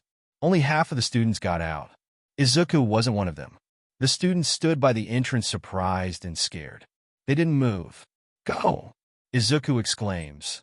"Contact the heroes." Ida nods and runs as fast as he can. The others on that side, Tsuyu, Jairu, Hagakure, Koda, Sato, Shoji, Aoyama, Shiro, and Ojiro, scramble to run. "Well, that leaves us on a timer," the mist says. "That shouldn't be possible. He must have some physical form." Mist, warping. Midoriya slips out as he analyzes the intruder. "Midoriya, analysis Quirk." The mist replies. "How do you know that?" Izuku questions, harshly. "Did they research them before coming? That would put them at a massive disadvantage." "You don't remember?" Then I reintroduce myself. Kirojiri from the League of Villains, here to kill All Might. He introduces himself. Izuku strangely feels like he should know that name, but it wasn't important right now. "Kill All Might?" Uraraka whispers from next to him. "You're here to kill All Might?" Izuku repeats. But since he's not here, we'll make a statement by killing his students." With that, mist surrounds them and he's falling onto the hard, rocky ground. He rubbed his head and looks around. He was with the mist villain, Kirojiri, and the gray-haired guy he saw at the gates. The leaders of the attack, he presumed. Izuku also noticed he wasn't with everyone else. They must have been separated. But why is he here, with the leaders of the villains? His breath quickens, and he starts panicking. "Calm down." He takes deep breaths and attempts to slowly move away, but it doesn't work. The gray-haired man grabs him by the neck with 4 fingers. His quirk had something to do with fingers. He stores that information for later. Is this the brat with the analysis quirk? He's the one who gave you advice. The gray-haired man exclaimed, unbelieving. The man looks at him with his large, insane eyes. So Kurogiri was one of his clients? He didn't really remember a warping quirk recently. Since he knew his name, it was probably an earlier one then. Remember, a warping quirk. Dangers. Taking an unintended guest, not taking a full person and distance. Advantages. Quick and efficient traveling. Surprising the opponent, strong defense, traps, multiple warps, and capturing. Kurogiri, quirk can surprise the opponent by randomly appearing in front of them. Any attacks can be neutralized by a quick sap, depending on the size of the portal. Multiple portals can be an effective ambush. They can also appear on the ground as a trap. Usually next would be how to train Ion his list of organization, but he didn't want the villain to get better at using his quirk against him. He needed to stop him. Izuku had to somehow counter the quirk. A warp quirk's weakness is the unfamiliarity of their situation. If he could surprise him when he warps somewhere, then he could possibly disable the quirk.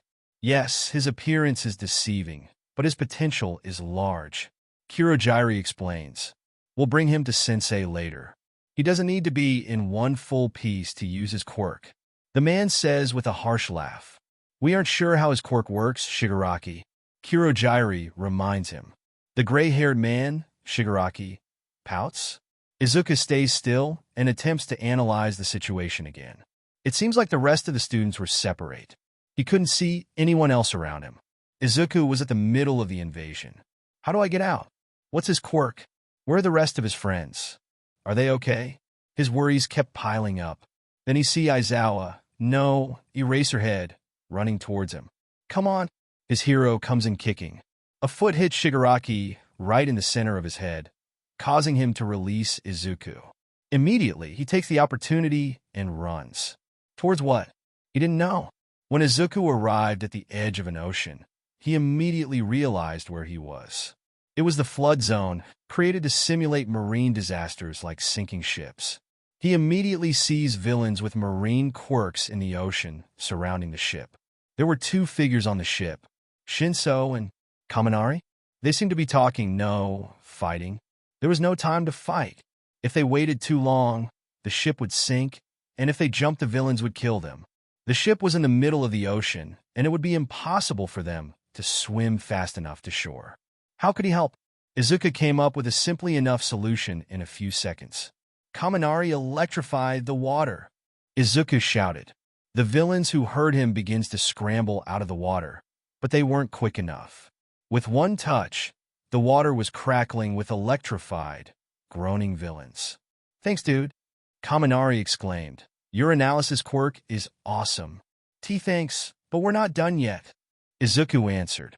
Shinso, take control of the villains and make them move the boat. He nodded and started to gain attention of the electrified villains. Shinso told each one of the villains to push the boat to the land area. It was slow, because the villains weren't really responding to Shinso and more focused on groaning in pain. The process became faster when the villains' pain dulled and they focused more on the insults the sharp-tongued student was making. Having multiple villains with strong quirks push the boat was like a motor. The boat quickly gained speed as more villains joined to push it. Suddenly, they stopped pushing the boat, causing Kaminari to be flung off the boat and land face first into the dirt. Shinso, however, was still on the boat because he actually held onto the railing. He swiftly jumped off the boat and onto the ground next to Kaminari. Thanks, Midoriya, Shinso says. Yeah, Kaminari says as he stands up. You were so cool. You did all of the work. Izuku replies shyly. It doesn't matter who did the most work. Shinso interrupts. What matters is surviving. We need to find the others. Izuku looks around the USJ. He sees Kurogiri and Shingaraki fighting Eraserhead at the central plaza where Izuku was previous at. There are small explosion sounds coming from another area in the left, the ruin zone. A building freezes to the right of them at the landslide zone. Those were probably Kakin and Todoroki. They probably could handle things by themselves. The students only needed to stall enough time for the heroes to get here. Suddenly, a bam was heard from behind him. He turned around to see multiple pieces of stone fall from the skies in the mountain zone. That was probably Uraraka. Uraraka is over there. We have to help her, Izuku exclaimed as he ran to help Uraraka. It was chaos. The mountain zone seemed like a nightmare a person would have. Imagine being on top of a mountain with dangerous villains surrounding you. That would not be fun. Uraraka was near the top and using her quirk to throw rocks down at them. She looked a bit green, probably from overusing her quirk. Around her were fallen villains, but there were still more coming. The villains that she had knocked out were beginning to gain their consciousness. Without thinking, he ran for the closest villain and kicked him right in the gut. That was probably not the best idea, but he needed to gain their attention. "You brat!" growled the villains. Looking at their costume, he could see that their quirk involved flexibility. It took one swing to confirm the guess. The punch the villain threw at him looked floppy. It was like a rubber arm. The villain kicked at him, but instead of dodging, Izuku grabbed the leg and pulled. He fell and hit his head on the floor with a groan. Izuku wasted no time. He took out his compressible staff that he had placed in his pocket. Then he hit the man right on the center of his head, causing him to lose his conscience. Izuku looked up to see that Kaminari and Shinso had also began fighting the villains. They were surrounding Uraraka and keeping the villains away. "Come on," Izuku shouted. "We have to go." "Zuko, there's villains coming from all sides. There's no way out," Uraraka warned. That might not be true. Kaminari helped Uraraka up, while Izuku got out his surprise. "Run!" Izuku exclaimed as he threw one of his extra flash bombs. The students all ran as the flash bomb went off and blinded the villains. The students ran out of the mountain zone, right back to the central plaza. They arrived just in time to see Shigaraki release a large humanoid monster. It had a large beak with sharp teeth, large unintelligent eyes, and had a lot of scars on its muscles. "Nomo, kill the students!" Shigaraki shouted insanely. Todoroki, who had been there before him, attempted to freeze the Nomu. Ice crawled up the legs of the monster and began to freeze it rapidly. It wasn't enough. The beast breaks out of the icy prison and lunges at the closest person, which was Todoroki. Luckily, Eraserhead had pushed Todoroki out of the way with his scarf and began to fight the Nomu himself. "Todoroki, help Bakugo and Kirishima. I will handle this," Eraserhead ordered him as he took on the Nomu. It didn't last for long. The Nomu overpowered the hero easily. It grabbed the hero's head and began to squeeze. "Eraserhead!" Izuku shouted, worried. That instantly caught the villain's attention. Shigaraki began to grin as he saw the kid. "Nomu!" Shigaraki exclaimed. "Get that analyzing kid and kill everyone else." The beast dropped the hero and turned towards him and lunged. Izuku couldn't help but scream. He screamed as he attempted to run away. He ran different ways to try to confuse it, but it just ran through them. His classmates also attempted to help. He could see frost forming on the Noma's arms, but they never stuck. The Noma wouldn't pay attention to Shinso, and even if he did, Izuku didn't think his quirk would work on it. Izuku knew he couldn't run forever. If he hid, the Noma would kill everyone else and then get him, so he stopped. He suddenly stopped running and let the Noma catch up to him. A black muscular hand grabbed his arm and pulled. Izuku was in the Noma's grip. "That really hurts." The Noma was harshly dragging him by the arm to Shigaraki, while smacking away any opponent attempting to stop it. His struggling body was dragged through the hard ground, and his friends were trying to help, but Izuku could do nothing. The Nomu was steadily walking closer to the villains. It seems that Shigaraki was then interrupted by the entrance of the #1 hero. "Have no fear, because I am here." All Might burst through the entrance with multiple pro heroes behind him. The hero immediately heads towards the Nomu holding Izuku hostage. He stopped right in front of the Nomu, hesitating. "All Might, punch the head of the Nomu," Izuku exclaims. It seemed to be the weakest part, and it was the control center. If the Nomu couldn't follow orders, it wouldn't help the villains. So, he did. All Might punched the Nomu's head, which caused it to release Izuku. The students spilled onto the ground. Without any hesitation, All Might continued to beat the Nomu. He continued punching, kicking, and saving them. Izuku could feel his grudge slowly falling away. He may be insensitive, but All Might was a hero. "Zuko, are you all right?" Uraraka asked him. "Yeah, I only have a few bruises." Izuku responds, attempting to comfort her. "Are you sure? The Noma seem to be dragging you, and I'm fine. Who I'm really worried about is Eraserhead." Izuku glances at the unconscious form of his teacher. Yaoyorozu and a few other pro-heroes were there beating up the remaining villains. "Cheat," Shigaraki growled. "Kirojiri, get us out of here." Kirojiri quickly created a warp, and the two leaders walked into it, escaping the pro-heroes. Right after, the Nomu falls from the sky with All Might on top of it. Before anyone could say a thing, a wall of stone separates the students from him. "All Might!" Uraraka exclaims. "I'm fine." A voice yells from the other side of the wall. "Thank you," Izuku whispers. He shifts his attention to the fallen villain and his teacher. Eraserhead was lifted up and placed on a stretcher. Most of the villains are cuffed and shoved in one of the multiple cars. The students followed the pro-heroes to the entrance of the USJ. There were police cars and detectives already there. Some of the other students were there too. "Midoriya, Uraraka, I'm glad you're all right." Ida greets them. "I'm ashamed I ran away. Unlike you guys who actually fought the villains." "You got the heroes, didn't you?" Izuku comments. "Yes, but you. If you hadn't gotten the heroes, we'd all be dead. We can't last forever," Izuku reminds him. He swiftly leaves him with Uraraka and goes to check on his other classmates. "Midoriya, Izuku?" questioned a detective on the side. "Yes." Izuku responded, turning towards the mysterious detective. "I need to ask you some questions." The detective replied. "You will have to ask a teacher or my mom for permission first." "I see." Detective hands him a card. "This is my business card.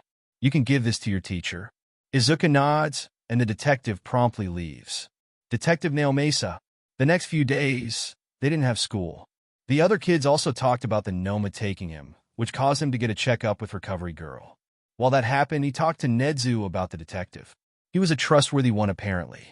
Nedzu didn't tell him about his quirk, but he did call the detective and say that he could question any of the students with their consent. The day after, Detective Naomasa called him. They both decided to meet at UA. The teachers would be there, and it would be safe. "Mom, I'm going out," Izuku exclaims. "Why?" "You should rest after this attack." "Izuku, you also died," Mom exclaims, nearly sobbing again. "It's just answering questions, and it's going to be at UA. I'll be all right," Izuku explains, attempting to comfort her. "All right, stay safe, Zuko." Mom waved him a tearful goodbye. Izuku sighed a little. Ever since the USJ, she was being overprotective. He appreciated it, but it was the hero's job to protect the people. _= equals _. The detective was waiting for him in his office. Detective Naomasa.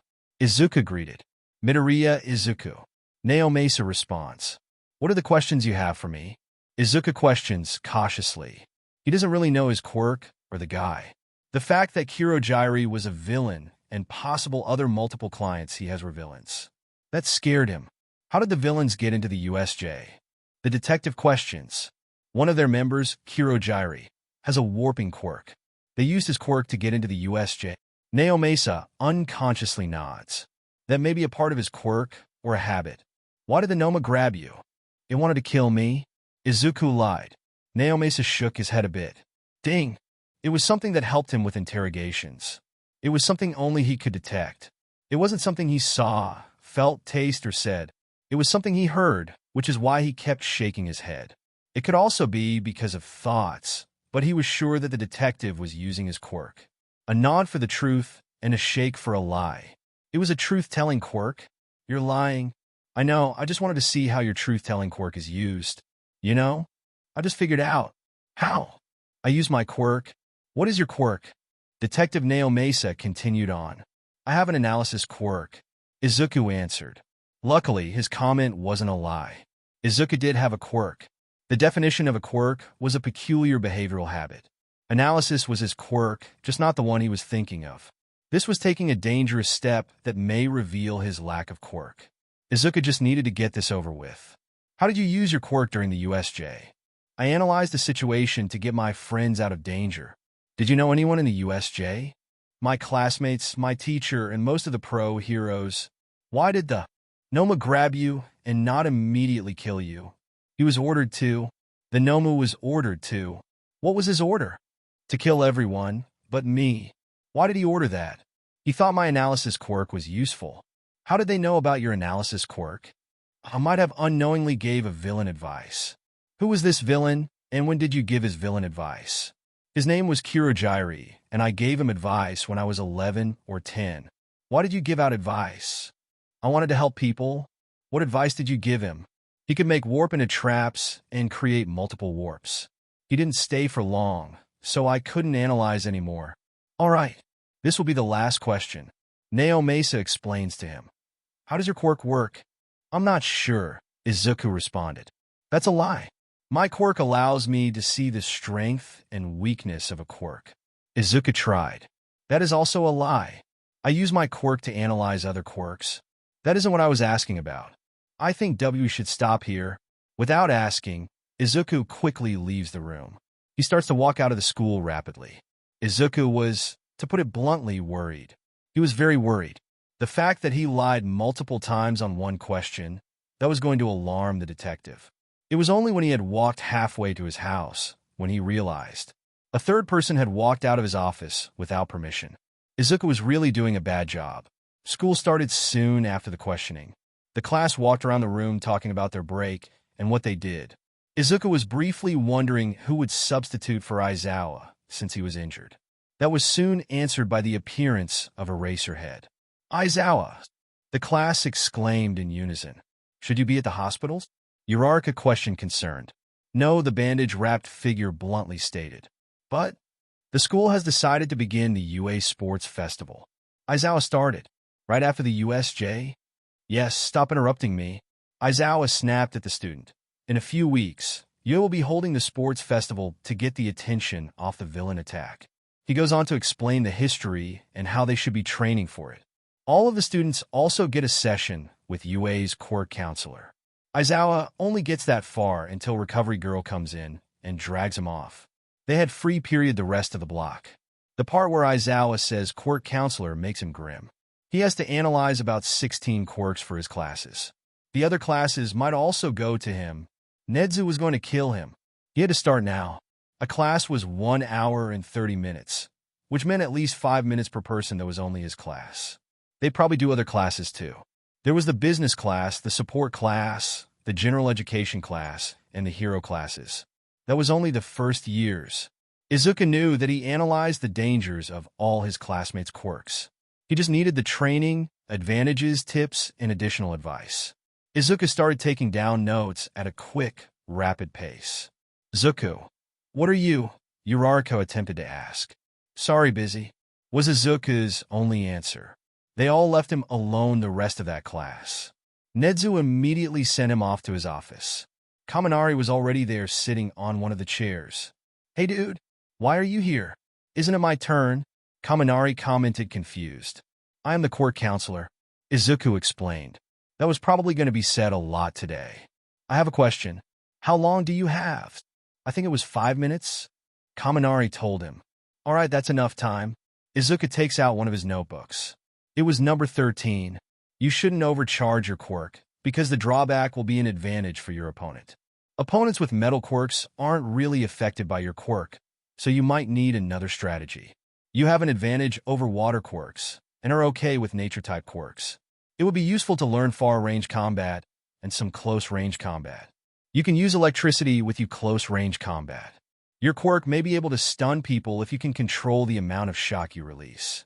You can probably try controlling the power of your electricity at the UA gym. Izuku advised, trying to control his rambling. All right, is that all? It's only been 3 minutes. Kaminari asked, twirling around in his chair. I don't think I can remember all of that. Can you write it down? Oh, yeah. Izuku started to writing all the information on a sheet of paper. First the name, quirk, dangers, 2 advantages, and tips with training. He gave the sheet to Kaminari. Whoa. You're really good at this, Midoriya. I bet I'll get in the top 16 with this. Kaminari exclaims as he leaves the room. Another one walks out without permission. Midoriya muttered. It must be a curse or something. Tell the next person to come in. Midoriya calls out to him. Will do. Kaminari shouts back. Kirishima comes in minutes after Kaminari. Midoriya, why are you here? Kirishima questioned, confused. I am the court counselor, and would you mind telling the others about this? Midoriya asked. Sure. So what am I supposed to do? Just tell me about your quirk. Midoriya gets out a sheet of paper and begins to write. Well, it's a hardening quirk. It can only use it for up to maybe 10 minutes at a time. I know that it can resist explosions and some weight. Kirishima muttered. You need to test out your limits in a safe environment. Izuku advised. Some dangers of your quirk are breaking off a body part. If there is too much strain on a hardened body part, it could crack off and you could lose it. I didn't think of that. It's not a bad thing. Your quirk is super strong. You can make your arms become sharp, and that is good for close combat. Your quirk can also be used to lift heavy items off of citizens in rescue situations. If it's sharp enough, you can use your quirk to release people that are stuck in rope or something like it. Hardening all your body would give you a very high defense, but that would also have a big drawback. You should practice running with your quirk to improve speed. A far-ranged weapon will also be useful. This quirk isn't really good for traps or anything similar, so you probably should ask the support department to create from gear. Izuku rambled, writing everything on the sheet of paper. That is a lot of words. Kirishima commented. You need to slow down. I'll take that into consideration. A lot of people say that already, but that never slowed Izuku down. Also, you can't remember all of it? I wrote it down for you. Thanks, bro. I think the time's up. Gotta go back. Kirishima rushed out of the door. Again, Izuku muttered as the fifth student ran out of his office. Underscore equals underscore equals underscore. The next few went by quickly. Tokoyami came after Kirishima, followed by Siro and Kakin. Kotas and Jiros came after them. Their quirks were interesting because they weren't very offensive quirks. Animal voice was interesting. Not much animals would be at a rescue or villain situation, so he would need to bring his own animals. With his quirk, sneaky animals could be controlled to subdue the villain. Jiro's quirk didn't look that useful in the beginning, but it actually had a lot of uses. Apparently, she could use her quirk to blast apart walls and other items. Ojiro, Shoji, and Ishido tumbled in afterwards. Their quirks had many uses in rescue situations and villain situations. Shinso, Yaoyorozu, and Uraraka came after them. Since he'd seen their quirks before, it was easier to come up with tips and advice. Sato's counseling involved a lot of sugar because he wanted to see how Sato's quirk affected his body. Did his body just grow in an instant, or was there a signal of the change? Todoroki's counseling was just awkward. Ida, Hagakure, and Azui were all mutant-type quirks. Their training all involved working out more. Ida was fast, but he did need to work on strength. Hagakure was invisible, so she needed more strength too. She could sneak up on people, but what after? Azui had more agility, so strength would balance it out. Aoyama was the last and final one for the block. He stumbled into Nedza's office after all the advice had been given. You look tired, Nedza commented. You gave me 19 quirks to analyze. Izuku deadpanned. You analyzed them all before. That was only one part of it. It only Aizawa the dangers. You're in a bad mood. How many students walked out of your office? 14, Izuku muttered, embarrassed. That may increase tomorrow. The second-year classes are coming. Nedzu warned him. What? Are the third years coming too? He responded sarcastically. The day after tomorrow. Next week is the Heroics B class years 1 to 3 and General Education years 1 to 3. The week after is Support Department and Business Department years 1 to 3. I thought the UA Sports Festival was going to be fun. Izuku whined. For the students, not the teachers. He had enough of it. All this work for nothing. He still needed money. BU, instead of working and earning money, he was analyzing for a principal that paid him nothing. If he did all this as Deku, he would have tons of money. So, why was Izuku doing this? That was a question he was asking himself. On the week before the UA Sports Festival, Izuku came to Nedza's office just before he had to counselor the first-year support department. I want a job. A job? Nedzu repeated, amused. Yes, I want a job. He'd normally be more polite, but right now he was sleep-deprived and exhausted. Why? I realized I'm doing all this work that I could be doing as Deku. When I'm Deku, I can provide for my mom. This internship is taking time away from that. You're not teaching me anything, and it's not beneficial to be your intern, Izuku explained. That is true, Nezu answered. Then, Izuku, you are hired as the court counselor. I will need your mother's consent, but if she does consent, the job is yours. Izuku was still suspicious. He didn't think that Nezu would have agreed this fast. How much is the pay? 100 yen a time? No, 500 yen a time. I get paid 5,000 yen an hour. 1,000 yen for each appointment. Deal, Izuku confirmed. All right then, I will ask your mom to sign the papers for the job, and you're hired. Thank you. To be clear, your internship's over, but your part-time job has began. Nezu informs him as Izuku walked out of the office. I know, but it wasn't like I was learning anything, Izuku exclaims as he scrambled to his counseling session. Well, I might have lost my job already. Underscore equals underscore underscore equals underscore. It was the support department's turn. He was counseling the first years. Currently, Hatsum Mei was in his office. She was ranting about her babies. He guessed that people needed a lot of determination to get into UA. There was something about rocket boots and various other inventions.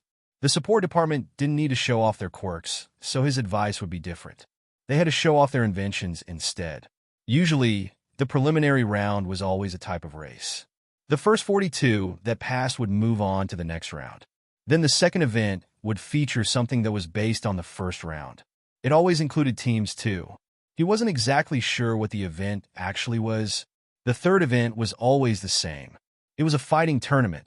It favored the heroes in training because it wasn't like the other departments were going to fight and save people for a living.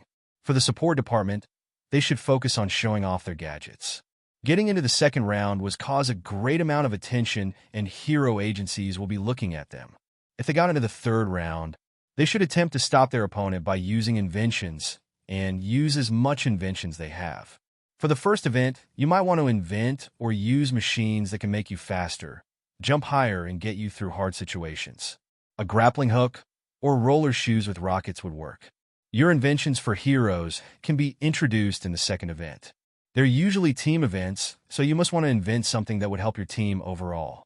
Personal inventions can be shown at the last event. You can stop your opponent by using your inventions. Try to keep them away while introducing your inventions to the crowd.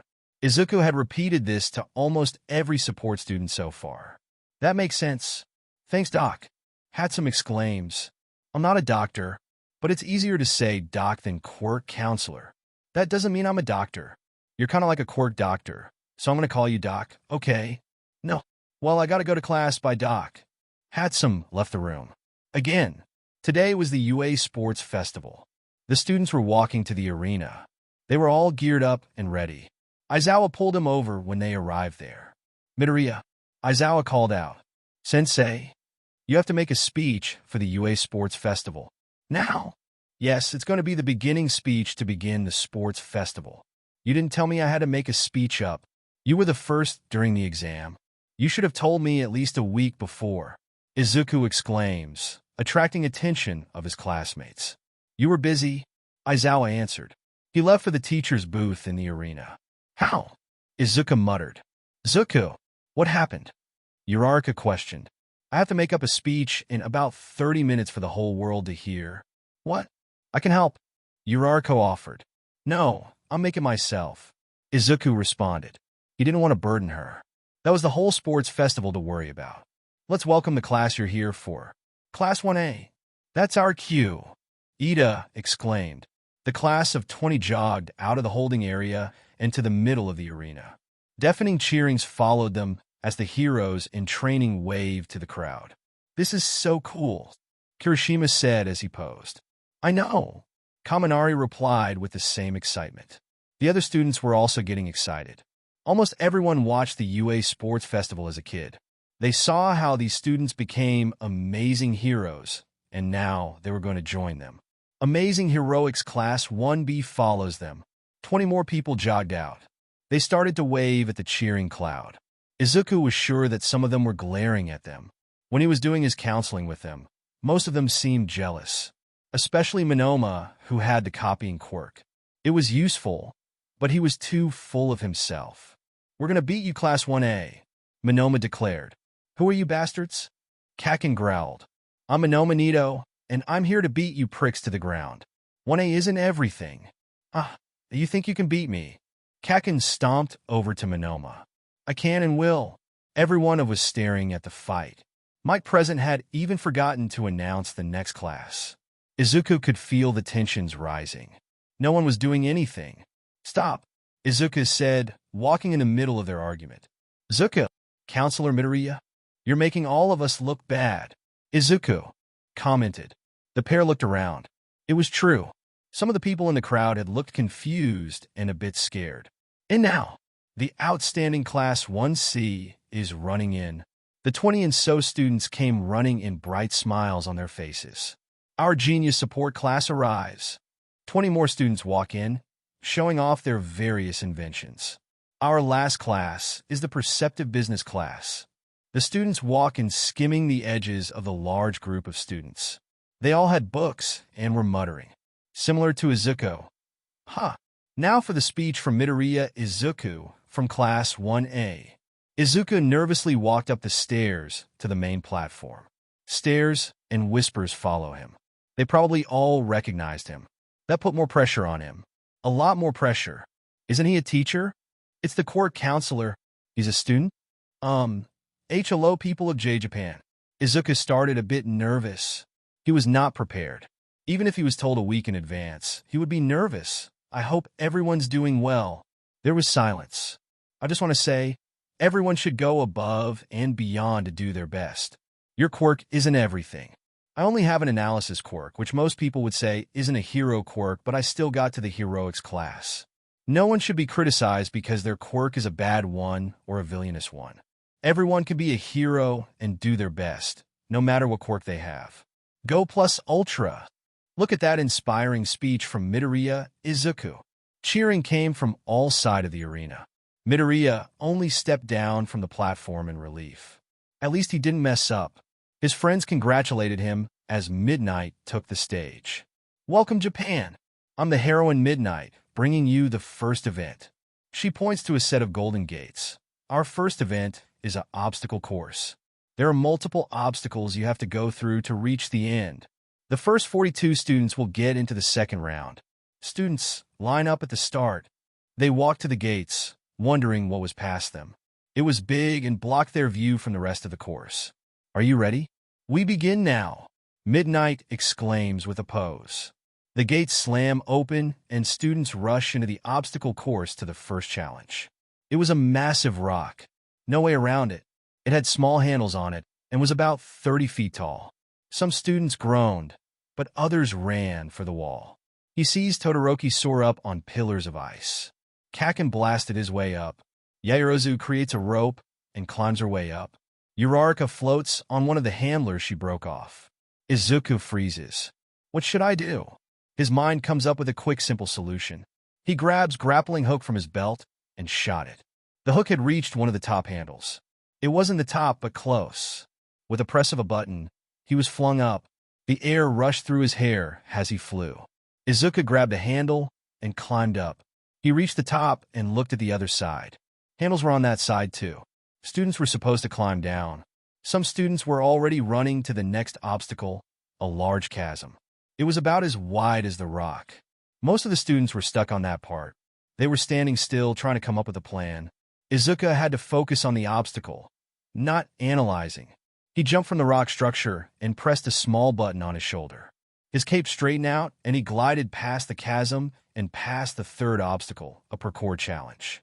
Midoriya Izuku glides swiftly past his obstacles.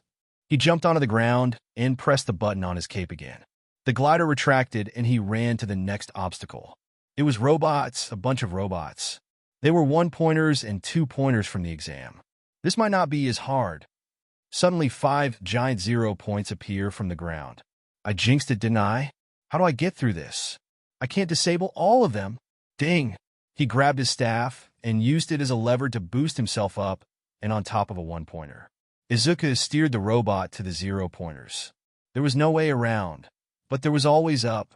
The robot went faster and faster, and he lunged at the giant robot.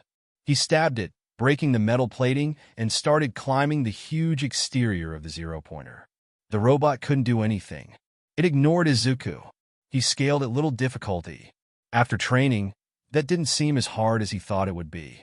Surprisingly, the zero-pointer didn't have very tough armor. It was made to be big and imitating, not strong and durable. He used his glider to gild past the mines. There wasn't anyone there. He would win. A pink blur passed him at the last second. Hatsume is first. Midoriya Izuku is in second place. Our explosive student Katsuki Bakugu is in third. Todoroki follows him and gains fourth place. Izuku presses the button on his shoulder to retract the glider. Second place was good. He was a bit disappointed. Izuku was really close to first place. Kakin is steaming, on the verge of using his quirk. Todoroki just seems disappointed. Hatsume was waving to the crowd and smiling. "Look at my amazing babies." She raised her inventions and showed them off one by one. Izuku smiles. Well, at least first place went to her and not Kakin. His ego would grow, and that didn't need to happen. A few minutes passed before all the students complete the course. All the people from the Hero Department 1A had passed to the second round. Some from the 1B Hero Department also passed. A few students from the Support and General Education Department got in. Maybe about 9 or 10 students. We will have a short 20-minute break to prepare the next event. I will be entertaining you with some of my hilarious jokes. The students rush back into the arena. Izuku meets up with Uraraka and Ida Wooder near the back. "Congrats on your second place, Izuku." Uraraka cheers. "Yes, you were outstanding, Midoriya." Ida exclaims. "You guys too. It must be hard with a gravity quirk. Yet you got in 15th place, Uraraka." "You too, Ida. 7th is an accomplishment." Izuku responds humbly. "You still got in second, which deserves praise," Uraraka reminds him. "Yes, but Hatsume still beat me," Izuku answered. "Did I hear someone call my name?" Hatsume exclaims, jogging over to their group. "Hatsume, we were just talking about you." Uraraka greets. "Well, everyone should be talking about me and they babies. They didn't win me first. I was going to use my other inventions like the ray gun and the net machine, but they weren't very practical, so I left them for this event. But thanks, Doc." Hatsume rambles. "Yeah, your suggest did help me, Izuku. Thanks. Using my quirk to levate obstacles and ride them was a great idea. Uraraka, thanks. Your advice with the running jumps helped. Thank you, Midoriya." Ida says, following Hatsume's and Uraraka example. "Hey, Midoriya, I help a lot, dude. Thanks." Kaminari chimes in. Other students start to chime in. "Thanks, Midoriya. Your advice helped me a lot. I can't believe I got into the top 42. Thanks, Midoriya. Your analysis quirk is great." By the time the first-year students finished praising him, Izuku was a stuttering, blushing mess. Apparently, he still hadn't gotten used to being praised and thanked. Izuku was just about to apologize to his friends for ignoring them when the announcement came on. "The 42 students that qualify for the second round, please come back to the center of the awesome UA arena." Midnight was waiting for them on the platform. The next round is a team battle. There will be 21 teams of 2. Everyone has a roll of color capture tape, and anyone that wraps the piece of tape around a student gets the student's designated amount of points. Midnight points at the large screen that had their names on it. Your designated amount of points are on this board. Everyone will get their own sticker put on their costume for others to see. 10 million. The students gasp as they see the first place winner's points. Second places gets 1 million, and third gets 950,000 points, for gets 900,000, and so on. Everyone was going to go for the 10 million. Izuku knew that, but he already came up with a plan. You have 10 minutes to capture as much points as you can. Students can take the capture tape off. Teams can only capture a student once. Any questions? And Midnight was interrupted. "I do," Izuku exclaims. "Can you capture multiple students at once?" "If the capture tape is around a student, then yes." Midnight answers. "Anything else?" "No." "All right. You have 5 minutes to pick your teammate and come up with a plan. Go." Izuku immediately heads to Hatsume. As expected, no one was asking her to be their partner. She did have the 10 million points. "Hey, Hatsume, do you want to be my teammate?" Izuku offers. Ida had teamed up with Uraraka. Kaken had teamed up with Kirishima. Todoroki was with Yaoyorozu. Everyone was finding a teammate quickly. Sure, Doc. I came up with a plan. Izuku quickly whispers it to Hatsum. It takes up 2 minutes. They perfect and polish it. Great. Since you said I needed team-related inventions, I created more of my babies. Hatsum tells him as she hands him rocket boots. They look like hers, bright pink. The color didn't really matter. Thanks, Izuku says, smiling. He swiftly put on the boots and tested them out. They were balanced and easy to control. More plans start forming in his mind. Having multiple backups didn't hurt. The team battle will start now.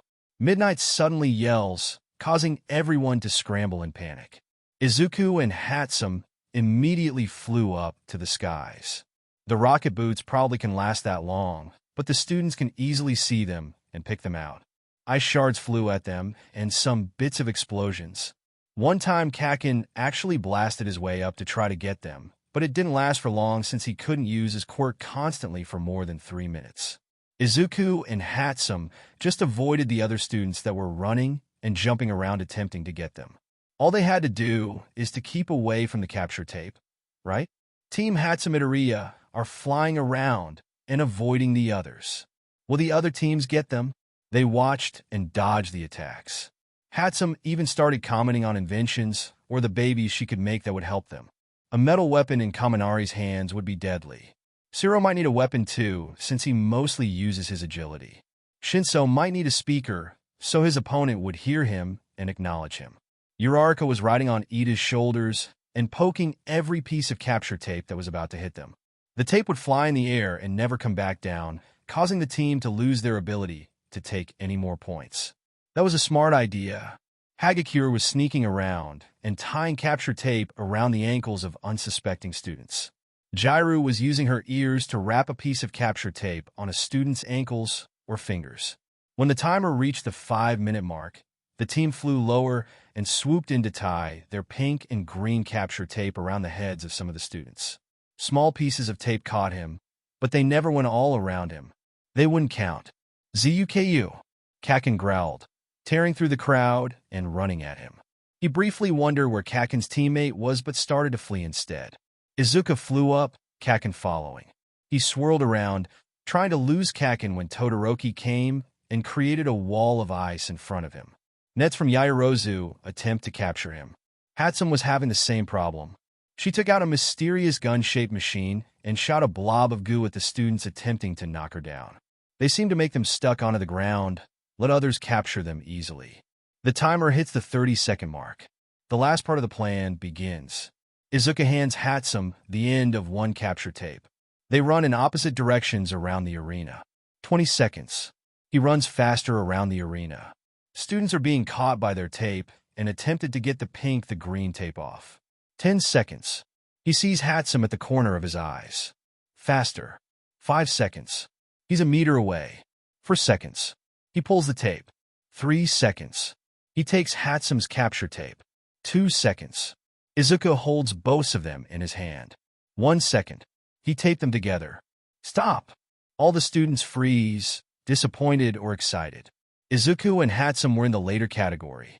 After all, if you captured every student, wouldn't you be? You have run out of time. The results are on the board. Midnight shouts. Right there in first place is Hatsum Midoriya with almost 20 million points. Since the Hatsum and Midoriya pair have gotten everyone, the students in someone else's capture tape will count, even though the Hatsum and Midoriya got all the students. Midnight informs them. That was an amazing strategy by Hatsum and Midoriya. They are first with 20 million plus points. Present Mike shouts excitedly. Everyone stares at the victorious pair. They just stared back with a smug grin. Todoroki and Yaoyorozu claim second place with 6 million points. Yaoyorozu politely smiles at the crowd, while Todoroki looks indifferent. Katsuki and Kirishima are in third place with 4 million points. Kaken growled, ILL, get you Zuku. That's awesome, bro. We're in the third round. Kirishima exclaims. Uraraka and Ida steals fourth place. They have 3 million points. Uraraka shouts in Trump. Ida looks happy, but Izuku wasn't sure. Monoma and Shiozaki are in 5th place with a total of 2.5 million points. Monoma glares at Kaken. Shiozaki's expression didn't seem to change. Shinso and Hagakure grabs 6th place. They have gotten 2 million points. You didn't really see Hagakure, and Shinso was the quiet, tired type. Ashido and Kaminari have 7th place with 1 million points. They cheered very loudly. Last one in the 3rd round is Tokoyami and Jairu with another 1 million points. Tokoyami didn't really use his quirk a lot to get points during the 2nd round. He used his quirk for defense because he was better at it. He did use a bit of it to tie some capture tape around some ankles and wrists, but it was a small amount. The student did dodge a few opponents that attempted to capture him. Let's have an applause for our 16 students. We will have a small break until the last round. Now for some stories on some of my hero friends. For example, one time Eraserhead and Mike Present started to rant. The students quickly get out of the center of the arena. This time, Izuku doesn't stay with the other students. He started to wander around, curiously looking at the room and doors in the hallway. Where did they lead to? Did they lead to the supplies UA uses for the sport festivals? Were they just random rooms to rest in? Izuku didn't know that he'd bump into another hero. Ow! Izuku whined into a large, muscular chest. It looked familiar. Not that he'd stare at chests or anything. It was just something he had seen multiple times. He looked up to see the strong figure of All Might. Oh, it was him.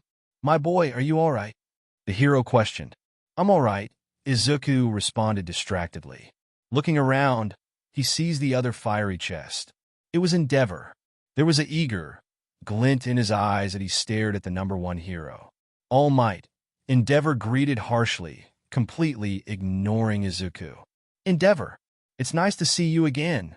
All Might awkwardly responds. He shoves Izuku behind him.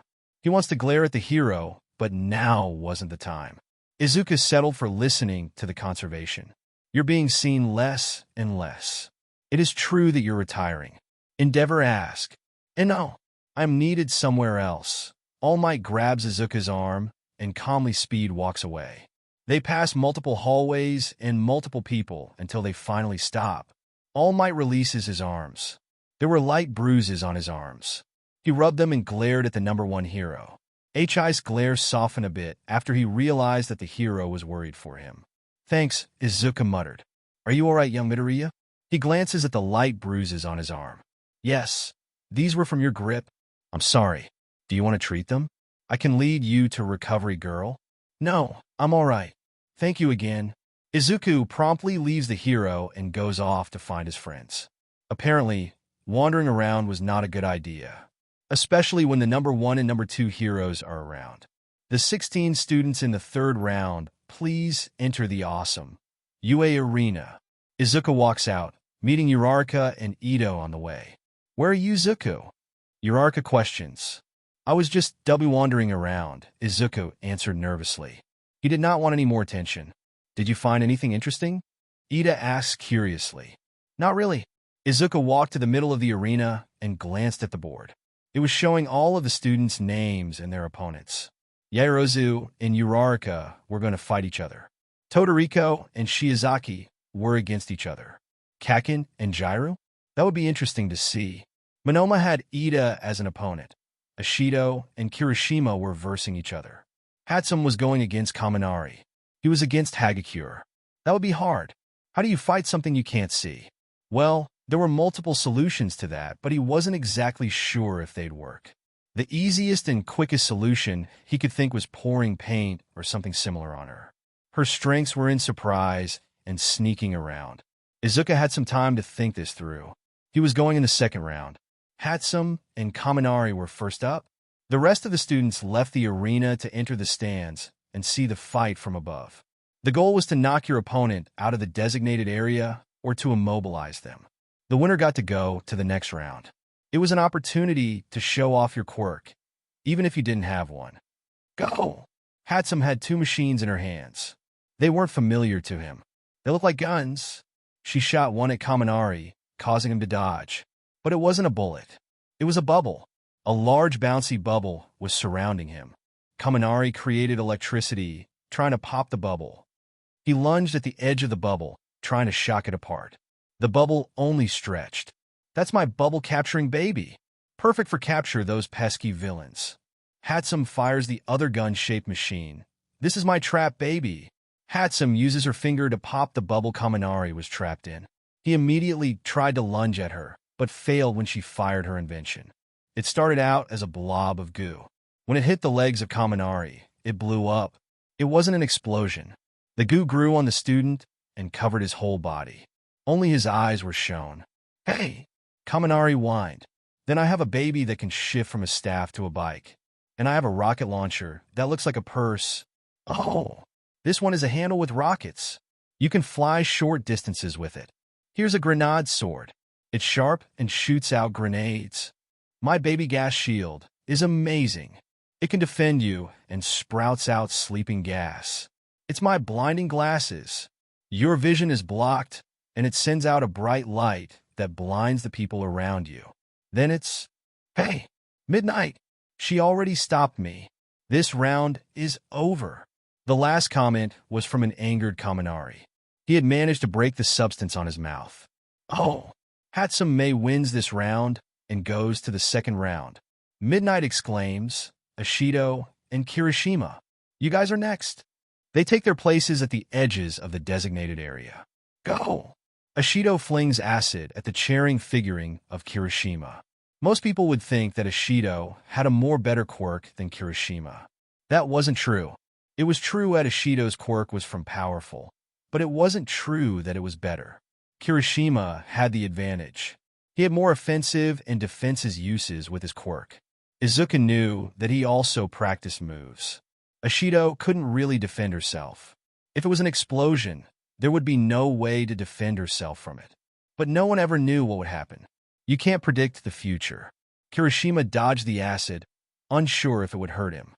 His hardening quirk could stand Katsuki's explosions, but could it block acid? He didn't want to find out. Ashido shoots small bursts of acid at him, trying to hit them, but Kirishima kept dodging. Not a drop hit him. How could he beat her? It didn't matter after a few seconds. Ashido Mina wins. Kirishima is out of bounds. Kirishima looks down to see that his foot had passed the line. The dodging had distracted him. He smiles at Ashido and shakes her hand.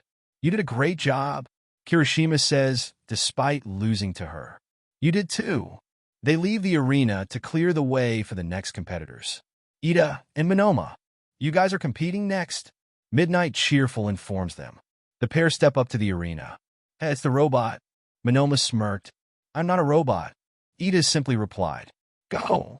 Ida had the advantage. The weakness of copying quirk were that the user could never use the copied quirk as good as their original owner. Anyone with a copying quirk would never master a single quirk. You can learn about fire quirk or practice using a borrowed quirk for a long time, but you will never master it. After all, the quirk isn't yours. It's a copy. It's different. The original owner of the quirk will focus on their quirk always, and not on others. Monoma ran towards Ida to try to copy his quirk. Ida was too fast for him. It seemed like a game of tag. Monoma was focused on trying to copy his opponent's quirk. Ida was running around, attempting to find an angle to push him. They needed to immobilize or push them out of the designated area. He faltered for a second, causing Monoma to skim his finger on his arm. Monoma suddenly zipped away from him, appearing on the opposite side. He got ready to strike. Ida Tenya has won his round. Monoma has stepped out of bounds. Midnight shouts. Monoma looks down. He had accidentally overused the quirk and sped over the designated area. I demand a rematch. No kid, sorry. Next up is Katsuki and Jairu. As the other two left, two more students came on. I'm gonna beat you someday. Monoma growled at Kakin as he passed by. Huh. He laughed as he walked up to the area. Jairu was already there waiting for him. She looked bored, but after a few years of observation, Izuku knew she was nervous. The student was fighting one of the top 3 students in the hero department. No matter how many ways Izuku thought about it, Izuku couldn't imagine Jairu winning. It wasn't to offend her or anything. Jairu's quirk wasn't suited for combat like Kakin's was. Training and supplies will give her the advantage, but she was not that experienced. The villains were only a single time, and real combat is different from training. This is why the hero industry was unfair. His analysis was correct. He just blasted her off the platform. There was nothing she could do. 8-year Jack Quirk and an explosion Quirk. The jerk Katsuki Bakuga wins.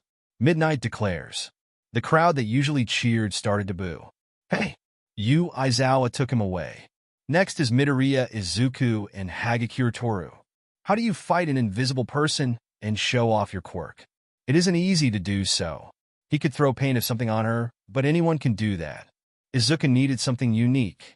Also, throwing paint on her would not stop her from fighting. The only advantage Izuku has is knowing her quirk and where her position is. He was lucky that everyone had to be at a designated position. Otherwise, he wouldn't know where she was. Hagakure could have just kicked him out. An idea clicked into mind.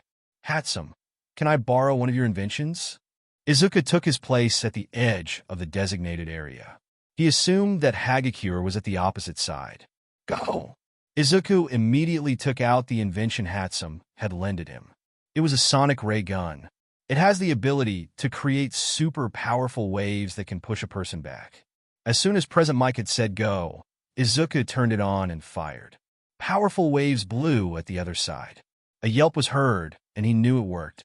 Hagakure had been flung out of the designated the wall. He didn't think that it was powerful enough to fling her out and into the wall. Are you okay?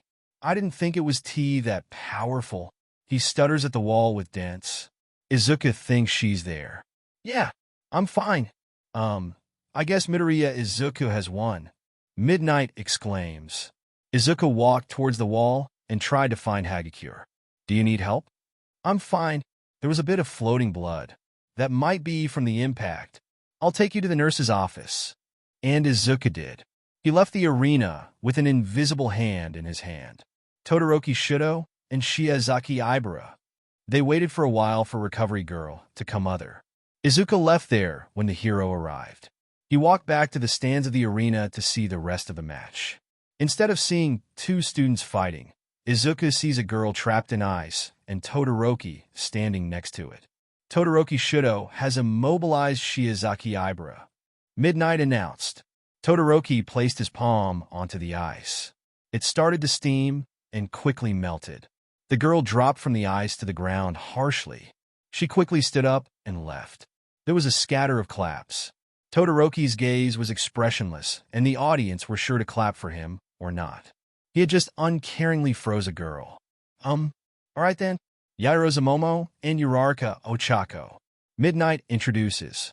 The two girls step onto the designated area. They both had an advantage. Yaoyorozu could simply create weapons that could immobilize or push Uraraka out of the designated area. Uraraka could manipulate the weapon's gravity and cause it to be unbalanced. She could also use her quirk to manipulate the gravity around Yaoyorozu, so she would float out. In all, Izuku thought Uraraka would win. It wasn't because of favoritism. Yaoyorozu takes too long to create weapons. Uraraka could easily run over and float her out. Even if Yaoyorozu had a weapon in hand, weapons weren't always a good idea in combat. They were too close, so it would be hard to aim. Uraraka has more experience with only using a quirk, which Yaoyorozu didn't have. She only got smarter to decide which weapon to make, but she didn't learn how to directly use her quirk for combat. Most people would have thought Yaoyorozu was a favorable one. She had a recommendation, was a leader, smart, and confident. To be fair, a creation quirk was very powerful, but people with powerful quirks usually get overconfident. Go! It happened just as he said it would. Yaoyorozu attempted to create a weapon of some kind, but the audience didn't see all of it. Uraraka had already lunged at Yaoyorozu and pushed her off. She probably was too focused on creating the weapon. Yaoyorozu nearly saved herself, but Uraraka used her quirk and Yaoyorozu was under her control. Yaoyorozu Momo is outbounds. Midnight shouts. The two girls exited the area. There was no hostile feelings between them. You did great. Izuku greeted Uraraka with a proud smile. Tokoyami Fumikage and Shinso Hitoshi. Midnight announces. The students walk to the area. Shinso simply looks tired and bored. Tokoyami, it was hard to determine what expression he had. From what Izuku knew, Tokoyami had the advantage. He was stronger, and his quirk was more combat-suited. Shinso's quirk wasn't as combat-suited. It was more focused on rescue. It wasn't to say Shinso was a weaker hero. That wasn't true. They both had potential. It was only this situation that worked in Tokoyami's favor. Go! For the first time in some while, it did not happen like Izuku thought it would. Tokoyami launches his dark shadow at Shinso. He doesn't dodge, but stands still. The shadow caws loudly as it lunges at Shinso. Then it stops moving. Dark shadow. Tokoyami questions, unsure. Dark shadow. Push Tokoyami Fumikage out of the designated area. Shinso ordered. It was too late for Tokoyami. Dark shadow shifted into a large wall and started to push Tokoyami out of the area. With one harsh shove, he flew from the arena, leaving everyone astounded. Izuku was surprised. Shinso proved his analysis wrong. He didn't expect for him to hypnotize the quirk and not the person. It was very creative of him. He needed to update Shinso's profile in his notebook. Shinso could hypnotize things with consciousness. Tokoyami Fumikage is out of bounds. Shinso, Hitoshi wins. Midnight exclaims, "The preliminary round is over. Let's applaud the winners." President Mike shouts. There is a loud, deafening clapping sound. It lasts for a couple minutes. Shinso and Tokoyami swiftly leave the arena, being the introverts they are. Izuku congratulates Shinso when he enters the inside of the arena. He only nods as a response. We have the next pair of students, Hatsume and Ashido Mina. Wish me good luck. Hatsum waves as she leaves to the arena. Ashido and Hatsum stand on the edges of the arena, waiting for Mike Present's signal. Go! Like last time, Ashido flings acid at her opponent. Hatsum dodges it and pulls an familiar invention. It was one of the inventions, it was a shield. This went back to her first fight. My baby gas shield is amazing. It can defend you and sprouts out sleeping gas. That was what it was. Hatsum's shield suddenly shot gas at Ashido. You couldn't dodge gas, but you could hold your breath. That's what Ashido did. She held her breath as she shot acid at Hatsum again and again. There was a circle of acid surrounding Hatsum, and the acid was getting closer. She had to step out of the designated area to be safe, but then she'd lose. The girl took out one of her experimental inventions and got ready to shoot. Ashido has fallen asleep. Hatsume wins. Midnight announces. Hatsum waves to the crowd, a bit of exhaustion on her face. Ashido is taken away to Recovery Girl's room to sleep. They clean the area so Hatsum can get out and the next match can begin. Ida, Tenya, and Shinso Hitoshi. You guys are up next. Midnight says a bit hoarse. Her voice must hurt from all the yelling and shouting. The two students step into the designated area. Shinso looked bored, but Izuku knew that he was tired from his last fight. It wasn't physical exhaustion, but mental exhaustion. It took a lot of energy to control a dangerous, wild quirk. Go! Ida speeds towards Shinso immediately. Shinso doesn't bother to move. Only at the end does he dodge, but it wasn't enough. Ida had better control than Monoma, which means he wouldn't accidentally run out of the designated area. He swiftly turned and aimed for Shinso again. Shinso only barely dodged. Izuku couldn't help noticing that his style was similar to the hero Ingenium. His quirk was similar too. That brought him back to yesterday, when he was doing some work as Deku. A user, Avenging_Heroes, asked him about the weakness of an engine quirk on forearms. The only person he knew with that quirk was Ingenium. It wasn't uncommon for a user to ask about a hero's quirk, but it was uncommon to specifically ask for their weakness. Thinking back, he was remembered that everything that the user had asked about was about a quirk's weakness. It was never strength. Avenging_Heroes had asked about many quirks that some heroes he knew had. Every one of those heroes now are dead or injured. Had he been giving out advice to another villain? His advice was only to help, not harm. He knew all the heroes with the quirks Avenging_Heroes asked about were killed or injured by the hero killer stain. Was Avenging_Heroes stain? How did he find this out now? Izuku could have prevented multiple deaths if he had just been paying attention. He knew that the advice about the engines on forearms was only replied to yesterday. There was no news about Ingenium between that time, but that wouldn't last for long. Izuku needed to tell Ida about this now. Shinso had just been kicked by Ida out of the arena and onto the floor.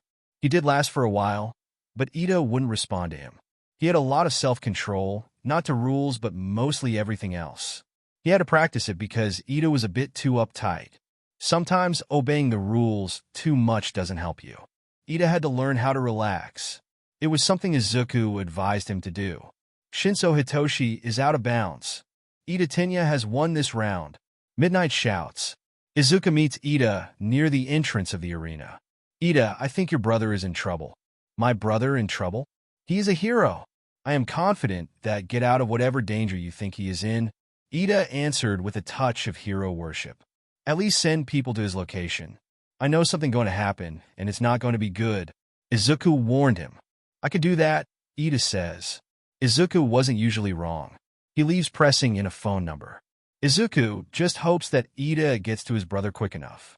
Todoroki Shudo and Bakuga Katsuki are versing each other.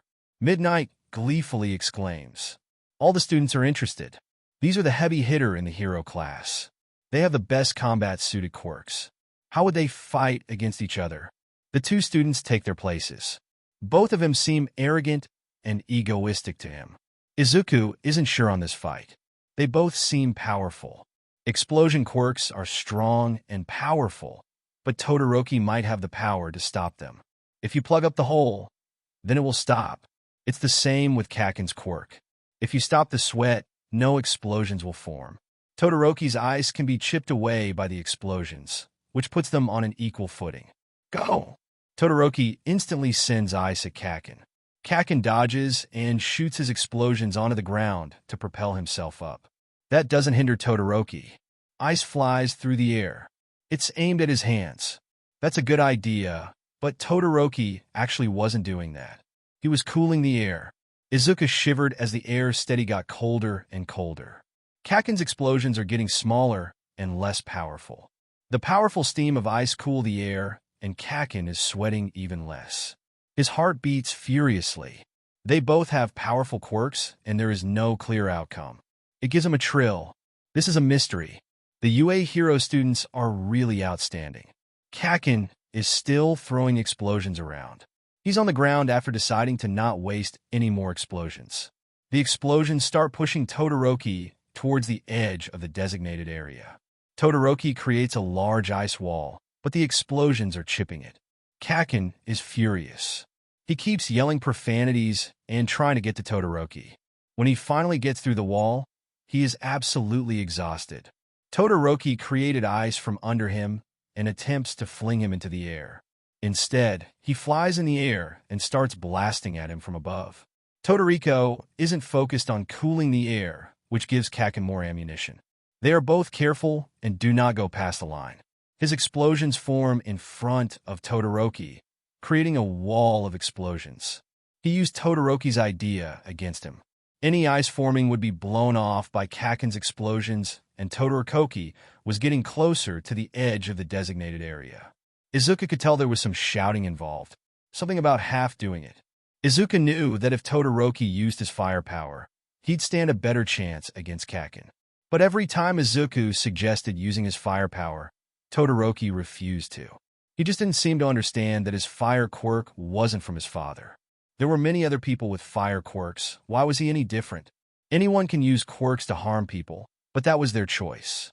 Shoto, use your fire quirk, Izuku yelled while waving his arms. Everyone turned to him. He turned a bright shade of red. Suddenly, bright red light, similar to the shade of Izuku's blush, appeared in the arena. Todoroki created a line of fire that soared through the wall of explosions and into Kaken. When everyone had turned back, they all had seen Kaken flying through the air and out of the designated area. He had used all his sweat and had no more fuel to stop from flying out. You half and half bastard, Kaken screamed as he got up off the ground and lunged at him. Todoroki Shudo goes to the next round. Katsuki Bakugu is out. Midnight shouts.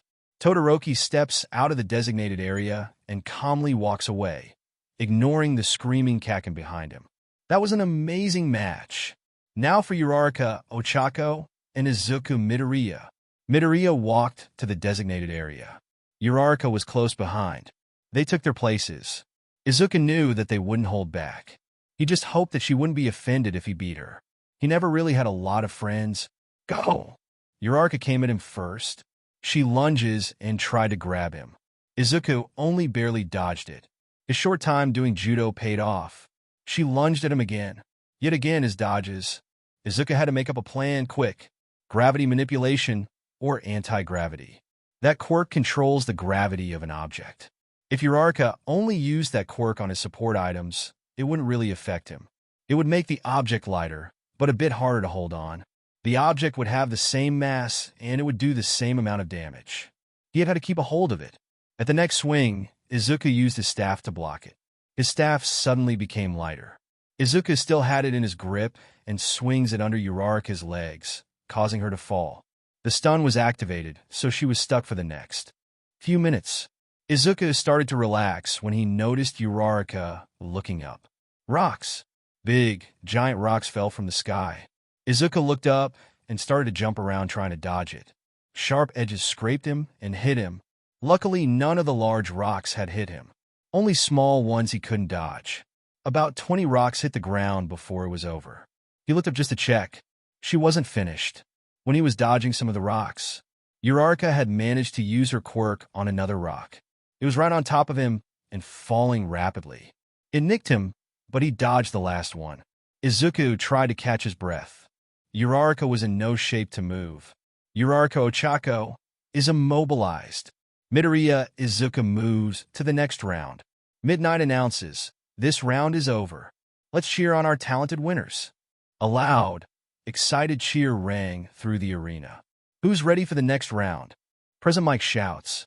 The audience responds with an excited cheer. Louder! They cheer louder. Not that they really need to. All right. We have Todoroki Shoto fighting our favorite girl from the support department, Hatsume. The two walk out at midnight shouting. Hatsume is waving proudly and becoming popular among the crowd. Todoroki is just standing there with a cold face. As usual, they take their positions. Go! Hatsume brings out another machine, while Todoroki immediately uses his quirk to freeze her and the invention. It doesn't work. Todoroki's ice is quickly melted off of the machine and Hatsume. It probably has a heating system. Hatsume was most likely wearing a suit that had the same property. Izuku thought Todoroki had the advantage. Even though Hatsume had the suit, Todoroki still had his other quirk. If he used it, the suit could become a disadvantage to her. That was only if he used the other side of his quirk. Look at my amazing baby. Hatsume shot off the mysterious invention. It was probably a new one. The machine looked like a large pink barrel. She flicked the switch on top and a large burst of electricity shot at Todoroki. He started flying back before creating ice from under him. The student shot up and above the ray onto Hatsume. She barely dodges and turns the machine back at him. Todoroki pushes himself up, but Hatsume wasn't fooled again. She turned the machine upwards. He started flying up and out of the area. A wall appeared behind him, attempting to stop him from flying out. But it was breaking. Izuku noticed that he was shivering too. Todoroki was slowly going down. He had to use his fire quirk now. And he did. This time, without his yelling. A wave of wildfire shoots directly at the machine, burning it. Hatsume immediately releases it. My baby! Hatsume shouts. With a sweep, Hatsume is thrown out of the designated area. Hatsume is out of bounds. Todoroki Shoto goes to the finals. Midnight shouts excited. How will face Todoroki in the finals? Midoriya or Ida? Please come up Midoriya Izuku and Ida Tenya.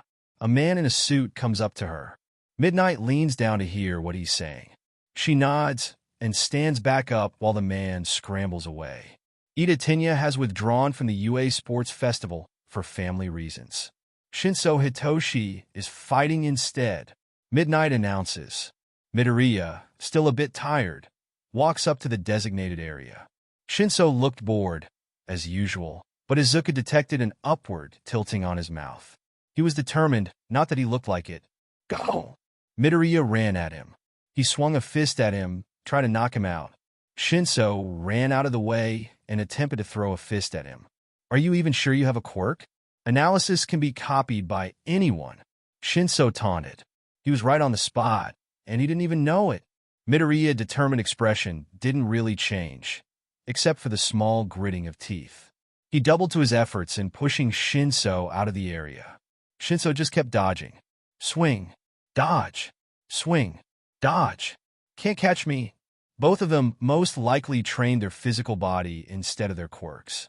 They were both fast, but Izuku had more experience and he had weapons. He took out his staff and got ready. Shinso surprisingly also pulls out a weapon. It was a taser. He leaves behind his strategy of dodging and taunting and comes running at Izuku with his taser. Izuku retaliates by swinging his staff. It misses. Shinso is getting closer, and now he's running. A staff can harm you with a couple of swings, but one shot with a taser can immobilize you. It's becoming a pattern again. Swing, dodge, run, swing, dodge, run. Izuku swings, while Shinso dodges, and then Izuku runs. His mind quickly forms an idea.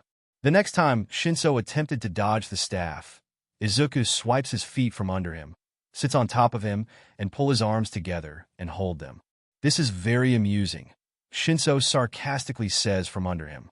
He tries to push Izuku off of him, but he fails.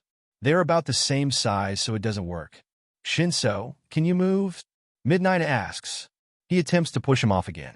No, Shinso answers. Shinso is immobilized.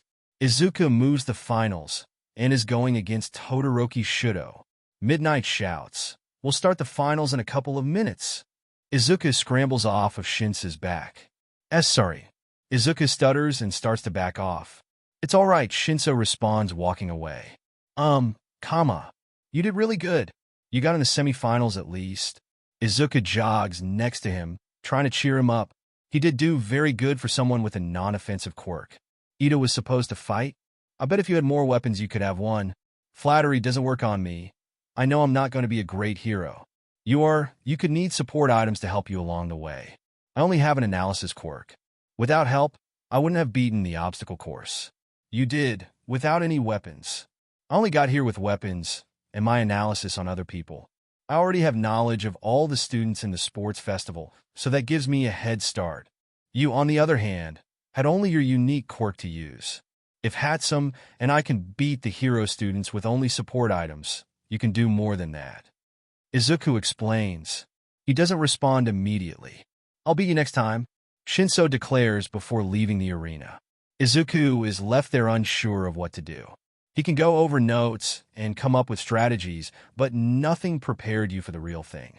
Studying, strategizing, and practicing was what he did in the last few minutes for the finals. He studied Todoroki's movements from other fights to see if there were any weakness he could use. He was still a bit shaky and unpracticed on his fire side. He could have a heat stroke or hypothermia by overusing one side. It was very dangerous, but it was also powerful. Will the amazing finalists of the sports festival come out to the arena? He sighs and goes out to meet his doom. Todoroki was already there. Izuku suspected that he just stayed in the corner of the arena and never left. They walked to the edges of the designated area. Izuku gave him a shy wave. He only stared at him coldly. Go! Instead of just trying to freeze him, like Izuku thought he would, Todoroki uses his fire. Whoa! Change it a bit.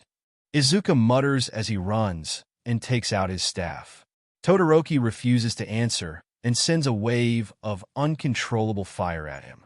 Flames lick his costume's cape, and it starts to burn. He instantly tears the cape off. The rest of it is burning up. Rude, Izuku mutters. Izuku runs at him, a staff in hand. The air starts to cool, and ice starts to form on the ground. He nearly slips before sliding right to Todoroki. Smack! The staff hits Todoroki on the side, causing him to stumble. Todoroki creates his glaciers and starts to move upwards. Bullets of hard ice pelt him from above. Ice keeps forming on his shoes, which causes Izuku to run around to stop it from forming. It's quickly draining his stamina, and these ice pellets were creating bruises on his arm. He takes a small barrel-shaped weapon out of a secret pocket in his suit. With a click, banner and bubbles fly into the air. There! Izuku took out his grappling hook and shot it at Todoroki's back while he was distracted from Hatsume's bubble machine. The hook grabbed him around the waist and pulled him down from the glacier. He attempted to push himself up with more ice, but it was too slippery to get a hold on. Todoroki pulls the hook off as he falls and uses his quirk to save himself from harm. Izuku immediately hits him again with the staff, this time with stun. It wasn't fast enough. Todoroki used his fire to blast him out of the designated area. It seems that... No! Wait! Can you move, Todoroki? Midnight questions. He doesn't answer, and that was a yes to her. Todoroki Shoto is immobilized, and Izuku Midoriya is out of bounds. We are going to have a quick tiebreaker to decide the first and second place winners of the UA Festival. Present Mike announces. Since our heroes don't seem to be any shape to fight, Midnight points at the bruised bodies of Izuku and Todoroki. We will have a question that you heroes have to answer. Our audience will decide the winner. A hero is intelligent and knows what to do in a bad situation. People should think heroes are strong, understanding, and safe. Izuku is temporarily stunned on Todoroki wears off, and two men in suits come up to the students to give them a paper and pencil. On the large board that previously had the rounds of fights, a question was now there. What would you do if there were people stuck in a building, but the villain is running away? He starts to write down his answer. Izuku already knew that he was going to save the people first. It was true that the villain could possibly create more chaos, but it was also true that heroes save people. If you left the people alone, they could die from the dangerous situations a villain put them in. Izuku was here to save people. If beating a villain was the key to helping the people, he was going to do it. Todoroki gave his paper to Midnight first. Here is Todoroki Shoto's answer. Midnight starts to read, I would go after the villain and quickly immobilize him before going after the people. The villain could harm other people, and more people will get injured. The people stuck in the building aren't in any grave danger, and other heroes will help them. I will want to keep everyone safe. The crowd cheers loudly, causing Izuku to be a tiny bit nervous. Now for Midoriya, Izuku's answer. Midnight grabs his paper. Heroes save people. I would save the people in the building first. The building could fall, or some other disaster could occur. The villain could be taken out by any other hero, but they might not see the people in danger, and they might get harm. I want to save and help people. Beating the villain is just part of being a hero. The crowd cheers even louder. So first place for Todoroki Shoto. Midnight raises the student's hand, and loud cheers come from the crowd, or Izuku Midoriya. The crowd somehow manages to cheer, yell, clap, and shout louder for him. Izuku sees endeavor in the crowd with his hands crossed against his chest. Todoroki's answer was what most people would do in that situation, but it was Izuku's answer that inspired everyone. Keeping people safe doesn't always mean the logical option. We have a winner.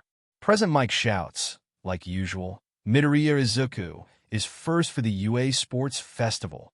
Todoroki Shoto comes in second. Hatsume gets third. The students quickly step of the blocks, which have their name on it, and it starts to rise. Izuku is on the top podium with a large smile on his face.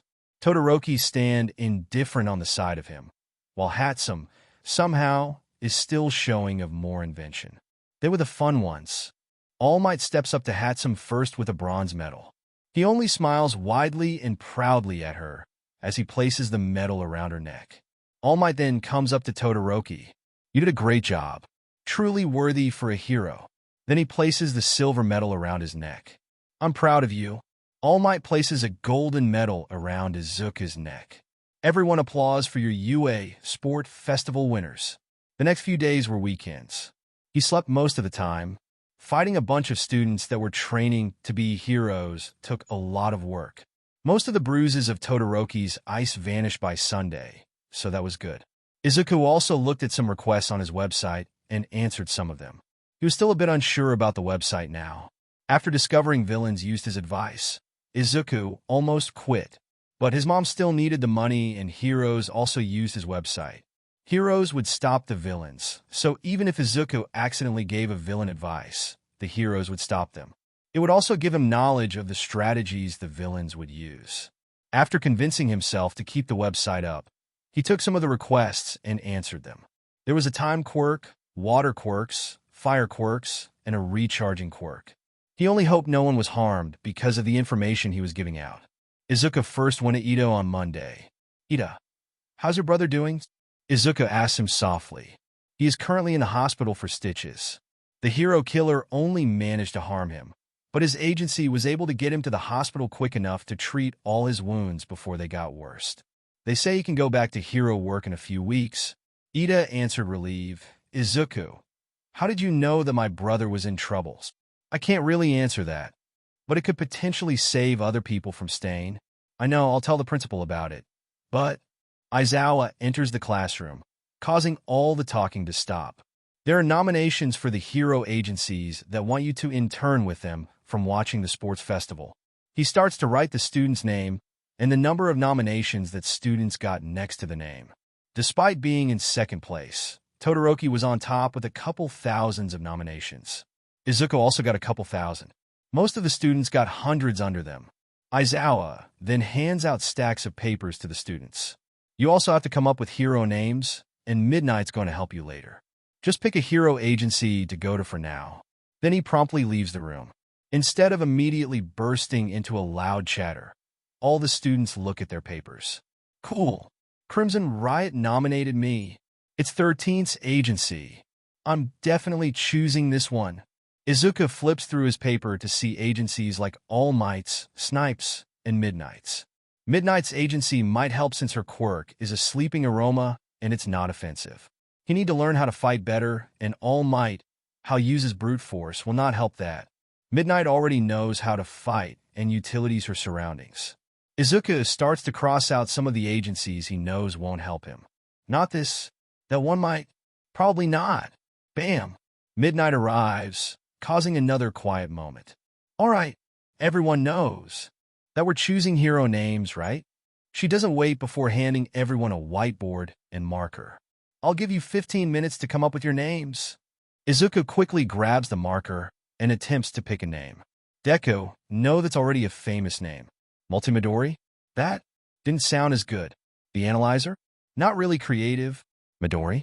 It doesn't really sound heroic, more like an idol's name. Zuku? That's just a nickname. Advisor? Sounds like I'm an old man. Dikairu? That's just like Deku. The 15 minutes go by quicker than he thought, but at least he thought of a name. "Who want to go up first?" Midnight asks. No one raises their hands. "Come on, do you want to call people up?" "Well, there's no harm in trying." Izuku raises his hand nervously. "Great, we have our first student. Come on up." He walks up to the front with his whiteboard in hand. Then he stands in front of them showing off what he wrote. "The analyzing hero, boundless. It means there's nothing stopping me from helping others." Midoriya explains. "That's a great hero name." Midnight exclaims. "That's so manly. Great hero name. So brave." "I'm going up next." Kakin, not wanting to be beaten again, comes up with his hero name. "The exploding hero, detonation." "So cool. How'd you come up with that?" Katsuki, Midnight starts. "That's a little violent." "So what?" Uraraka walks up to the front to present her hero name. "My hero name is Uravity." "So cute." Midnight gushes. Ida presents his hero name after her. "The running hero, acceleration." "Perfect." Midnight shouts. Kirishima is hyped up and runs up. "The sturdy hero, Red Riot. Inspiration from the Crimson Riot." "Huh." Midnight mutters. Kaminari follows after. "The stun gun hero, Charge Bolt. Very heroic." Midnight comments. Ashido comes after. "My hero name is Alien Queen." "That doesn't have anything to do with your quirk and might scare people," Midnight warns her. "Then, I'll be the hero, Pinky." Zero decides to go after. "Taping hero, Cellophane. Perfect name for your quirk." Midnight adds. Ojiro shows us to go next. "Martial arts hero, Tailman. Blunt and a little uncreative, but I like it." Midnight says. Aoyama sparkles to the front of the room, after finally being chosen to go. "The shining hero. I cannot stop twinkling." "Long, but true," Midnight exclaims. Tokoyami walks to the front with his whiteboard. "The jet black hero, Tsukuyami. That's dark, but it matches your quirk." Midnight comments. Jaira comes up next. The hearing hero. Earphone jack. Sneaky and cute, Midnight says. Hagakure quietly stumbles to the front. The stealth hero. Invisible girl. Blunt but cute. Midnight shouts. Sato stomps up to the front to show off his hero name. Sweets hero. Sugarman. You are probably going to get a lot of sweets because of this name, Midnight mutters. Koda takes his place in the front. Ijem the petting hero. Anima. Adorable. Midnight gushes. Shoji lumbers to the top of the classroom. The tentacle hero. Tentacle. It's a strong hero name. Midnight says. Yaerozu is next. She steps up to the front and present her hero name. The everything hero. Kriati. Absolutely amazing. Midnight exclaims. Todoroki goes up to the front of the room. Shoto is my hero name. Try something else? You might not want your real name to be everywhere. Midnight advised. Icy Hot could be a stand-in. Todoroki says. Shinso is the next one up. My hero name is Brainwave. Oh, spooky and cool. Midnight comments. Tsuyu is the last one coming to the front. The rainy season hero. Froppy. The best hero name. Midnight shouts. That's great. Adorable. Simple and cute. Suddenly, Aizawa come back in. You still have regular classes to go to? No. _equals_equals_. They had until Friday to pick their agency to intern at. Izuku had already crossed out more than half of the agencies, but he still had 1,000 left. It didn't help that All Might was still bothering him. He already forgave him, but All Might still didn't need to distract him. He already explained to him multiple times why working at his agency wasn't a good idea. Being strong didn't always mean being a good hero. Most of his classmates already had an agency to intern at. Uraraka was picking Gunhead's agency. Ida had picked an agency near Hosu. He wasn't exactly sure what it was, but Ida thought it would help him use his speed. Grand Torier, or something. He did a lot of research apparently. Todoroki, for some reason, picked Endeavor's agency. Izuku was still trying to convince him to switch to a different agency, but he would not move. It was on Wednesday when picked his agency. There were 2 agencies he had narrowed it down to. It was Eraserhead's agency and Ectoplasm's agency. He was leaning towards Aizawa, since he did more fighting. Ectoplasm used his clones more often, but he also had to fight and use their surroundings. On Friday, his decision was final. It was Eraserhead's agency. _equals_equals_. Most of his classmates were gone on Monday for their internships. In fact, only Izuku and Shinso were in class that day. This is the start of your internship, Aizawa declared, shocking the interns. Wait, Shinso also an intern? Izuku is your intern? Yes, why else do you think you're both here for? Aizawa asks. We're going to be working with those awful reflexes you have. Then he starts throwing knives at them. Izuku dodges most of them, but most is not all. He dodges the first blade, but is caught by the third. It hits his finger. Instead of causing a wound, the limit hit stopped working. It was similar to his stunning staff. Yes, it's stunning in 2 ways. That didn't really hinder him. Izuku kept dodging. He did have some paralyzed limbs, but nothing too major. His judo classes he has took some years ago helped. Shinso, on the other hand, had his arms and legs paralyzed and was laying on the ground. He probably wasn't fast enough. It kind of made Izuku want to laugh or save him, but he couldn't do that now. Aizawa's attention was all on him. It took Aizawa 5 more minutes to fully paralyze Izuku. Izuku groaned right as Aizawa threw another knife into his gut. You can stop now, Izuku mutters. Dead people don't talk. Aizawa responds as he throws another knife into his gut. If these were real knives, you would be dead from blood loss 3 minutes ago. Shinso would have been dead 5 minutes ago. I choose you because you have potential. Both of your quirks aren't offensive, but they are useful. He continued to lecture them while they were paralyzed on the ground. Strategies, special moves, using their surroundings, support items. He talked about all of them. It took about 10 minutes for the students to get feeling back into their bodies. Izuku stretched a bit and continued to listen to his lecture.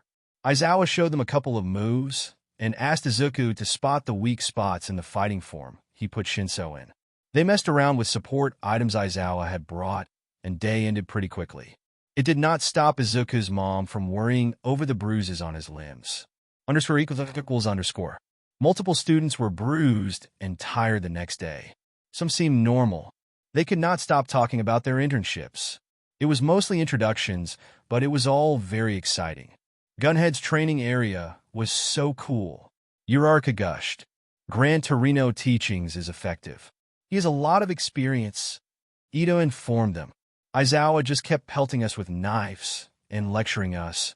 Izuku sheepishly told them. That sucks, bro. Kirishima responds. Suddenly Kakin comes in with brushed, styled hair. Kakin? Izuku stuttered. Shut up. Kakin shouts as he stomps over to his seat. Instead, the class starts laughing at him. It was pretty funny to see Kakin trying to look proper. What happened, Baku, bro? Kirishima asks between his laughing. I hate my internship. That was his only response. Aizawa promptly walked in, causing all talkings to stop. Your reaction time has improved, he commented as he looked at the class, but mostly at Izuku and Shinso. Izuku stayed silent while Shinso glared. Class quickly began after that. ______. Izuku was once again dodging knives. Aizawa had started throwing knives at them again, right after all of the others left. He could tell they were doing better, but that only meant Aizawa was going to push them harder. Instead of 5 minutes, they lasted about 10 minutes together. Shinso, still a bit unsure on his feet, tripped, causing Aizawa to get an opening. He was immediately pelted by knives. Izuku only managed another 3 minutes until he was down. At least Aizawa didn't throw a knife in his gut this time. He did insult them, and then proceed to talk about using their surroundings, which would soon cause Shinso to throw a chair at him the next day. We're going to the UA gym, Aizawa announced. Izuku struggled to drag his body up and followed him without a question. A question would get you pelted with knives, so it's best not to ask. Shinso and Izuku dragged their bodies down the hallway to the doors of the gym, which Aizawa unlocked. Inside was a large, terrifying obstacle course placed in the middle of a massive gym. Another one? It wasn't as large as the one in the sports festival, but it was just as difficult. A large wall was the start of the course, followed by a long pool of water. After there was little sprouts of fire coming out of the shaking ground. Swinging wrecking balls were after that, followed by a machine gun. It shot only paralyzing bullets, but neither of the students knew that. Last was a single rope in the middle of a hole. How were they supposed to do that? If you want to go home, you have to complete this obstacle course. Aizawa explained. Can I use my support items? Izuku quietly asked. He hoped Aizawa wouldn't throw a knife at him again. No. What? Shinso said. Are you deaf? I said you can't use your support items to complete this course. You might face an opponent while you're down and weaponless, so you have to run. A knife shot at Shinso, who quickly dodged. Then Aizawa ran at the wall, jumped, and grabbed the edge to pull himself up. He dived right into the water and swam across it swiftly. After getting out of the pool, the hero jumped onto the areas the fire was just at last and crossed the path quickly. He ran through the wrecking balls, nearly getting hit at the end. He sprinted in a zigzag formation through the field where the machine gun was firing. Then their teacher jumped at the rope, grabbing it, and swung himself to the end. This was all done in less than 5 minutes without any support items or quirks. Izuku and Shinso were left with their mouths hanging open. Go on, you don't want to be here when the school closes. Aizawa informs them. Izuku began by analyzing the wall. It was completely smooth, gray, and about 6'5" tall. It might be possible to jump for it. Shinso, I'm going to try to get onto the wall. Izuku told him. The other student nodded and watched. Izuku walked a good distance away from the wall. Then he turned and ran at it. At the last second, he jumped, but he was a bit short. Maybe Shinso could try it. He was taller. Shinso, I'll try. Shinso actually touched the edge but couldn't grip it. Izuku attempted to jump while he was right in front of the wall, but he was short. This is why he needed a grappling hook. Izuku tried running again. He got closer at every jump until he grabbed the edge and pulled himself up. Finally, Shinso, grab onto my hand, Izuku shouted. He gripped Izuku's arm, and Izuku pull him up. Are you sure we're not going to get in trouble? Shinso asked. I don't think helping other students would be considered cheating because what he said was to get to the end. I'll blame you if we get in trouble. Noted. Izuku turned to the next obstacle. It seemed easy, but there was going to be a twist somewhere. It just seemed too easy. Wait! Izuku shouted as Shinso jumped into the water. He couldn't turn back and hit the water. Shinso stood in the water that was about 5 feet deep and gave Izuku an annoyed glance. What? They're a trap in this obstacle. Just as he said that, Shinso was flung into the air. He landed on the other side of the wall again. It's good to see you again. Izuku greeted as he pulled Shinso up the wall once more. Yeah, how nice? Shinso sarcastically responds. You only got flung out of the air because you touched the ground. I'm estimating that pool is about 30 feet long. We have to stay up for that long? Shinso went again. He was careful to not touch the ground and eventually made it to the other side. Izuku, on the other hand, wasn't so lucky. He was doing fine until another knife was flung at him, causing him to dodge. His feet touched the ground, and Izuku was flung back into another area of water, about 10 feet away. That made him swim more. Then, he got hit with another knife at 25 feet. That flung him back again. When his hands finally reached the end of the pool, he was very relieved. It's good to see you again. Shinso greeted him. While very original, Izuku deadpants. He immediately begins to analyze the next obstacle. Random sprouts of fire would shoot out from random areas. From what he saw Aizawa do, Izuku knew that the fires never hit at one stop multiple times. We have to step on the areas the fires were original at. Izuku informs him. Right? You're going first this time? Fine, but the wrecking balls are your job. Wait. Izuku already jumped onto the nearest area that had been lit up originality. He followed the pattern and got across easily.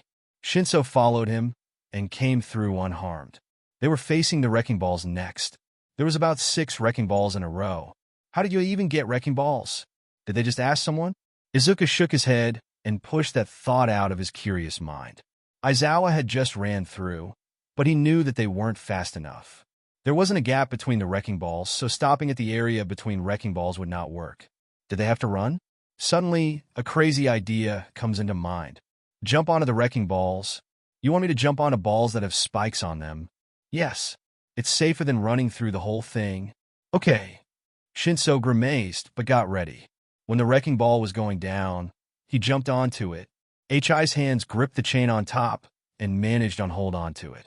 The top of the wrecking balls weren't sharp, so he was able to stand on it. Shinso, when the other wrecking ball goes down, jump onto it. Like that's easy, Shinso mutters.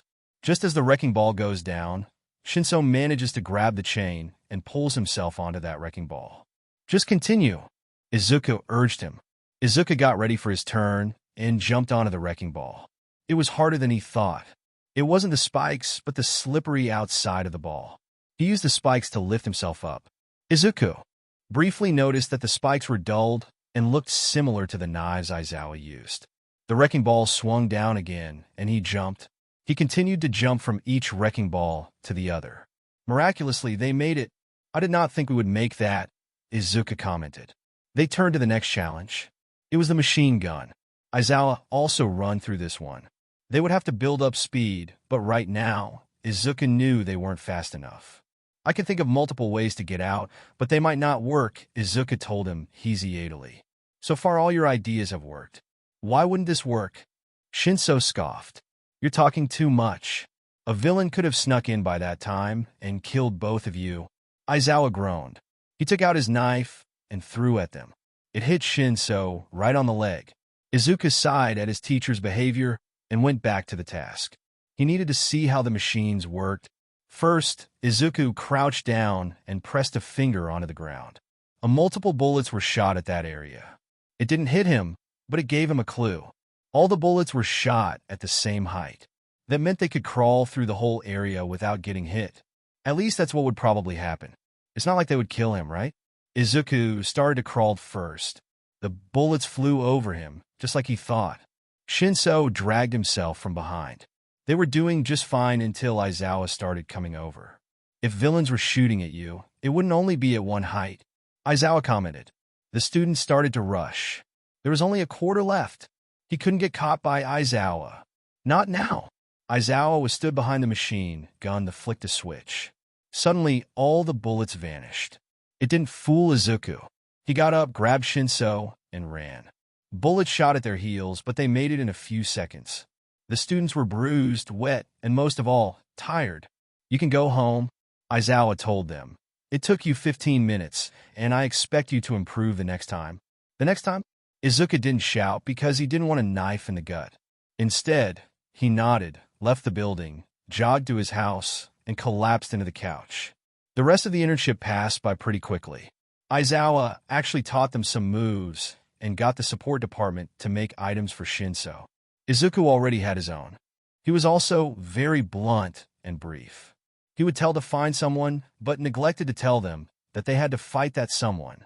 It didn't help that he had sent Nedzu on them. But it was a very interesting experience. One day, Aizawa greets them with a message instead of knives. "We're gonna Hosu." "Wait, why?" Izuku asks. "A training facility is located there," Aizawa answers.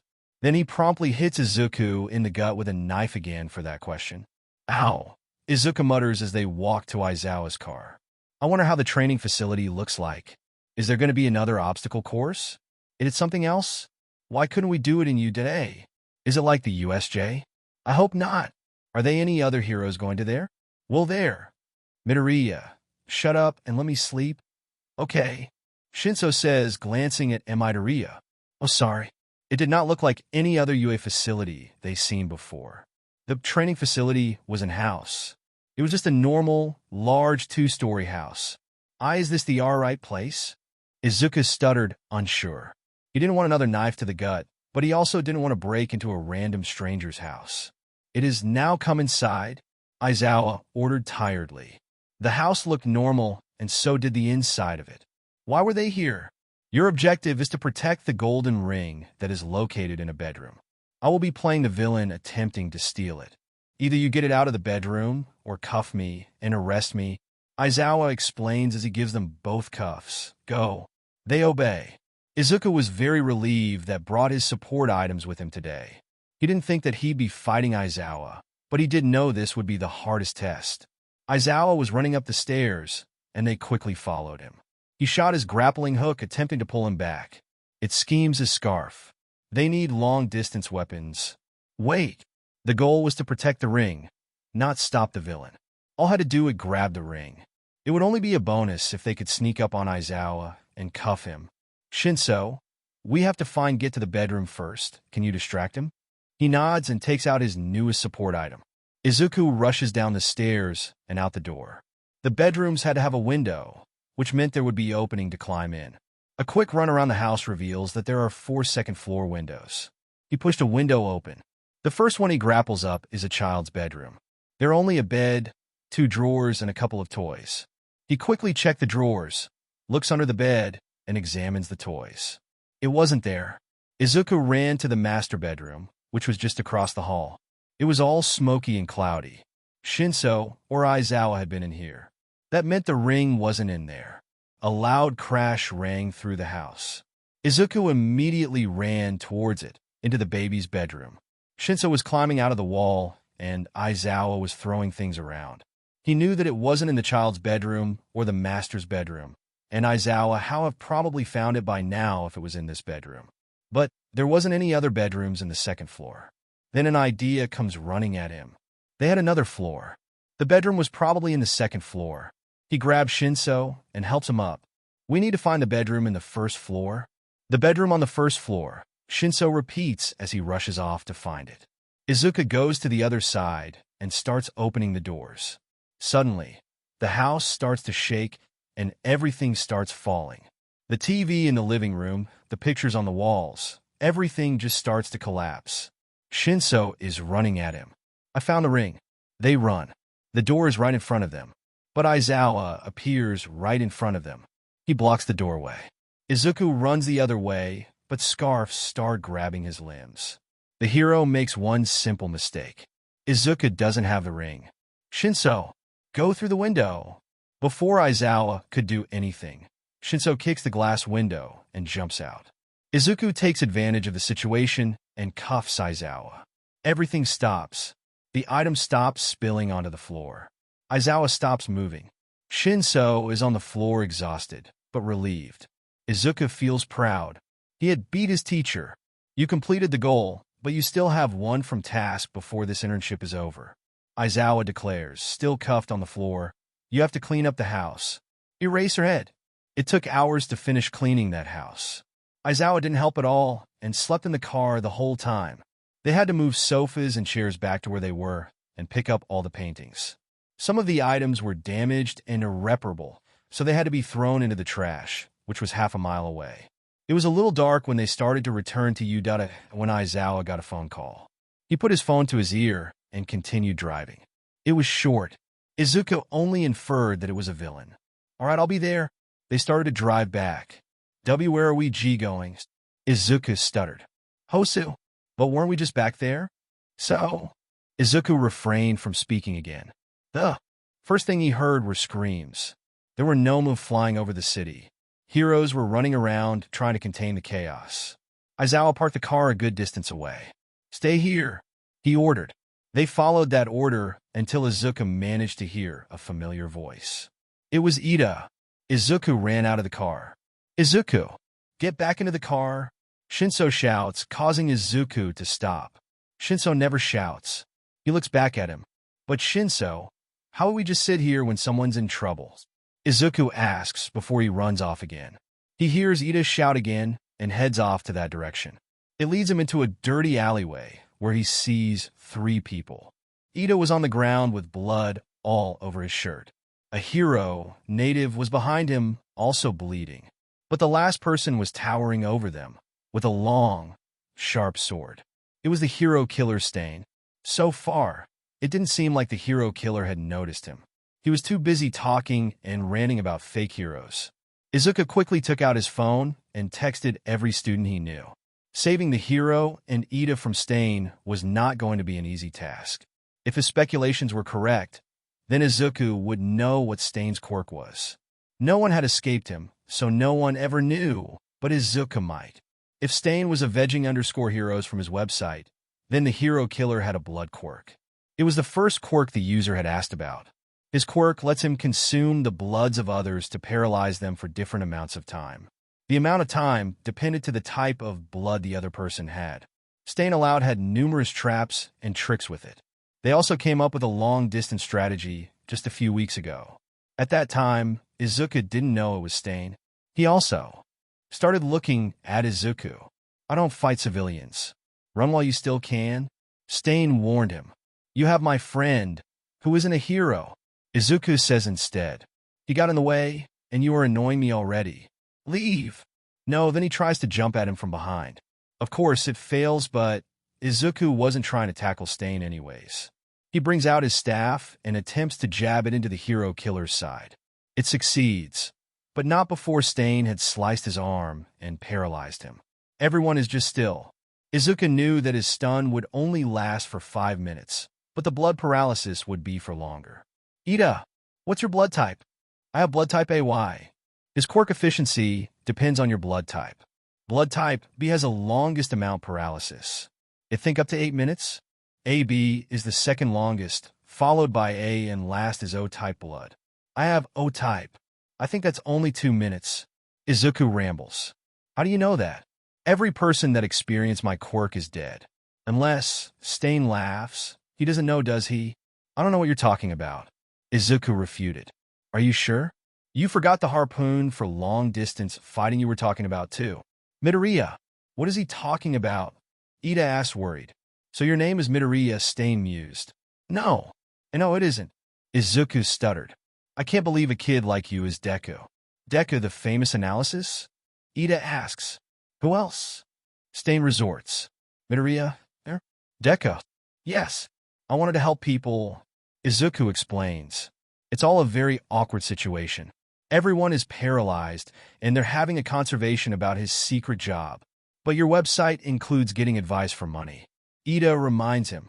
I didn't need money because my mom didn't have a good job, Izuku says, attempting to defend himself. That is a smart idea, but why did Stain know that you were Deku? Ida asks confused. I'll tell you. I can tell you, Stain says. No. Deku here has helped me analyze multiple heroes' weaknesses and gave me ideas to use my quirk. You helped him harm my brother? Ida asked horrified. Not on purpose. I didn't know it was him. Luckily, Todoroki comes bursting in to see the four of them in the alleyway. He immediately encases Stain's arms with ice and attempts to pick up the injured pro-hero, Native. Izuku's paralysis suddenly comes off. He goes to Todoroki and tries to help him lift up the hero. Can't you use your eyes to lift him up? Izuku asks, confused. Todoroki nods. A flat platform of ice appears under Native and begins to move him away to a safer place, most likely a hospital or ambulance. I'll stay here to get Ida. Get another pro-hero, Izuku tells him. Okay. Todoroki answers as he slides away. Izuku looks back at the two paralyzed people in the alleyway. The first priority would be getting Ida up. Stain only had a minute of paralysis while Ida had 2 minutes. That meant leaving Stain here would possibly let him escape, but that wasn't his job. It would make him feel guilty for letting a murder escape, but it would be worse if he let his friend get harmed, or maybe even killed. He started to drag Ida out of the alleyway. They had to get out of here before Stain stood back up. Of course, Izuku could stun him again, but using his staff on Stain while he was already stunned wouldn't work. It might even stop his paralysis. If he could maybe stun him right as he got up, that may work. Izuku got Ida a good distance away before Stain's stun wore off. He had somehow gotten the icy cuffs off his arms and stood up. Then the hero killer ran at them. Izuku attempted to block his attack with his staff. Clang! It managed to block it, but there were now dents on it. That didn't stop the hero killer. He swung the blade at them again and again. Every time his staff blocked it, but it wasn't going to hold for longer. They had to use their surroundings. When the staff broke, Izuku threw the pieces at Stain, grabbed his grappling hook, and shot it up the walls of the building.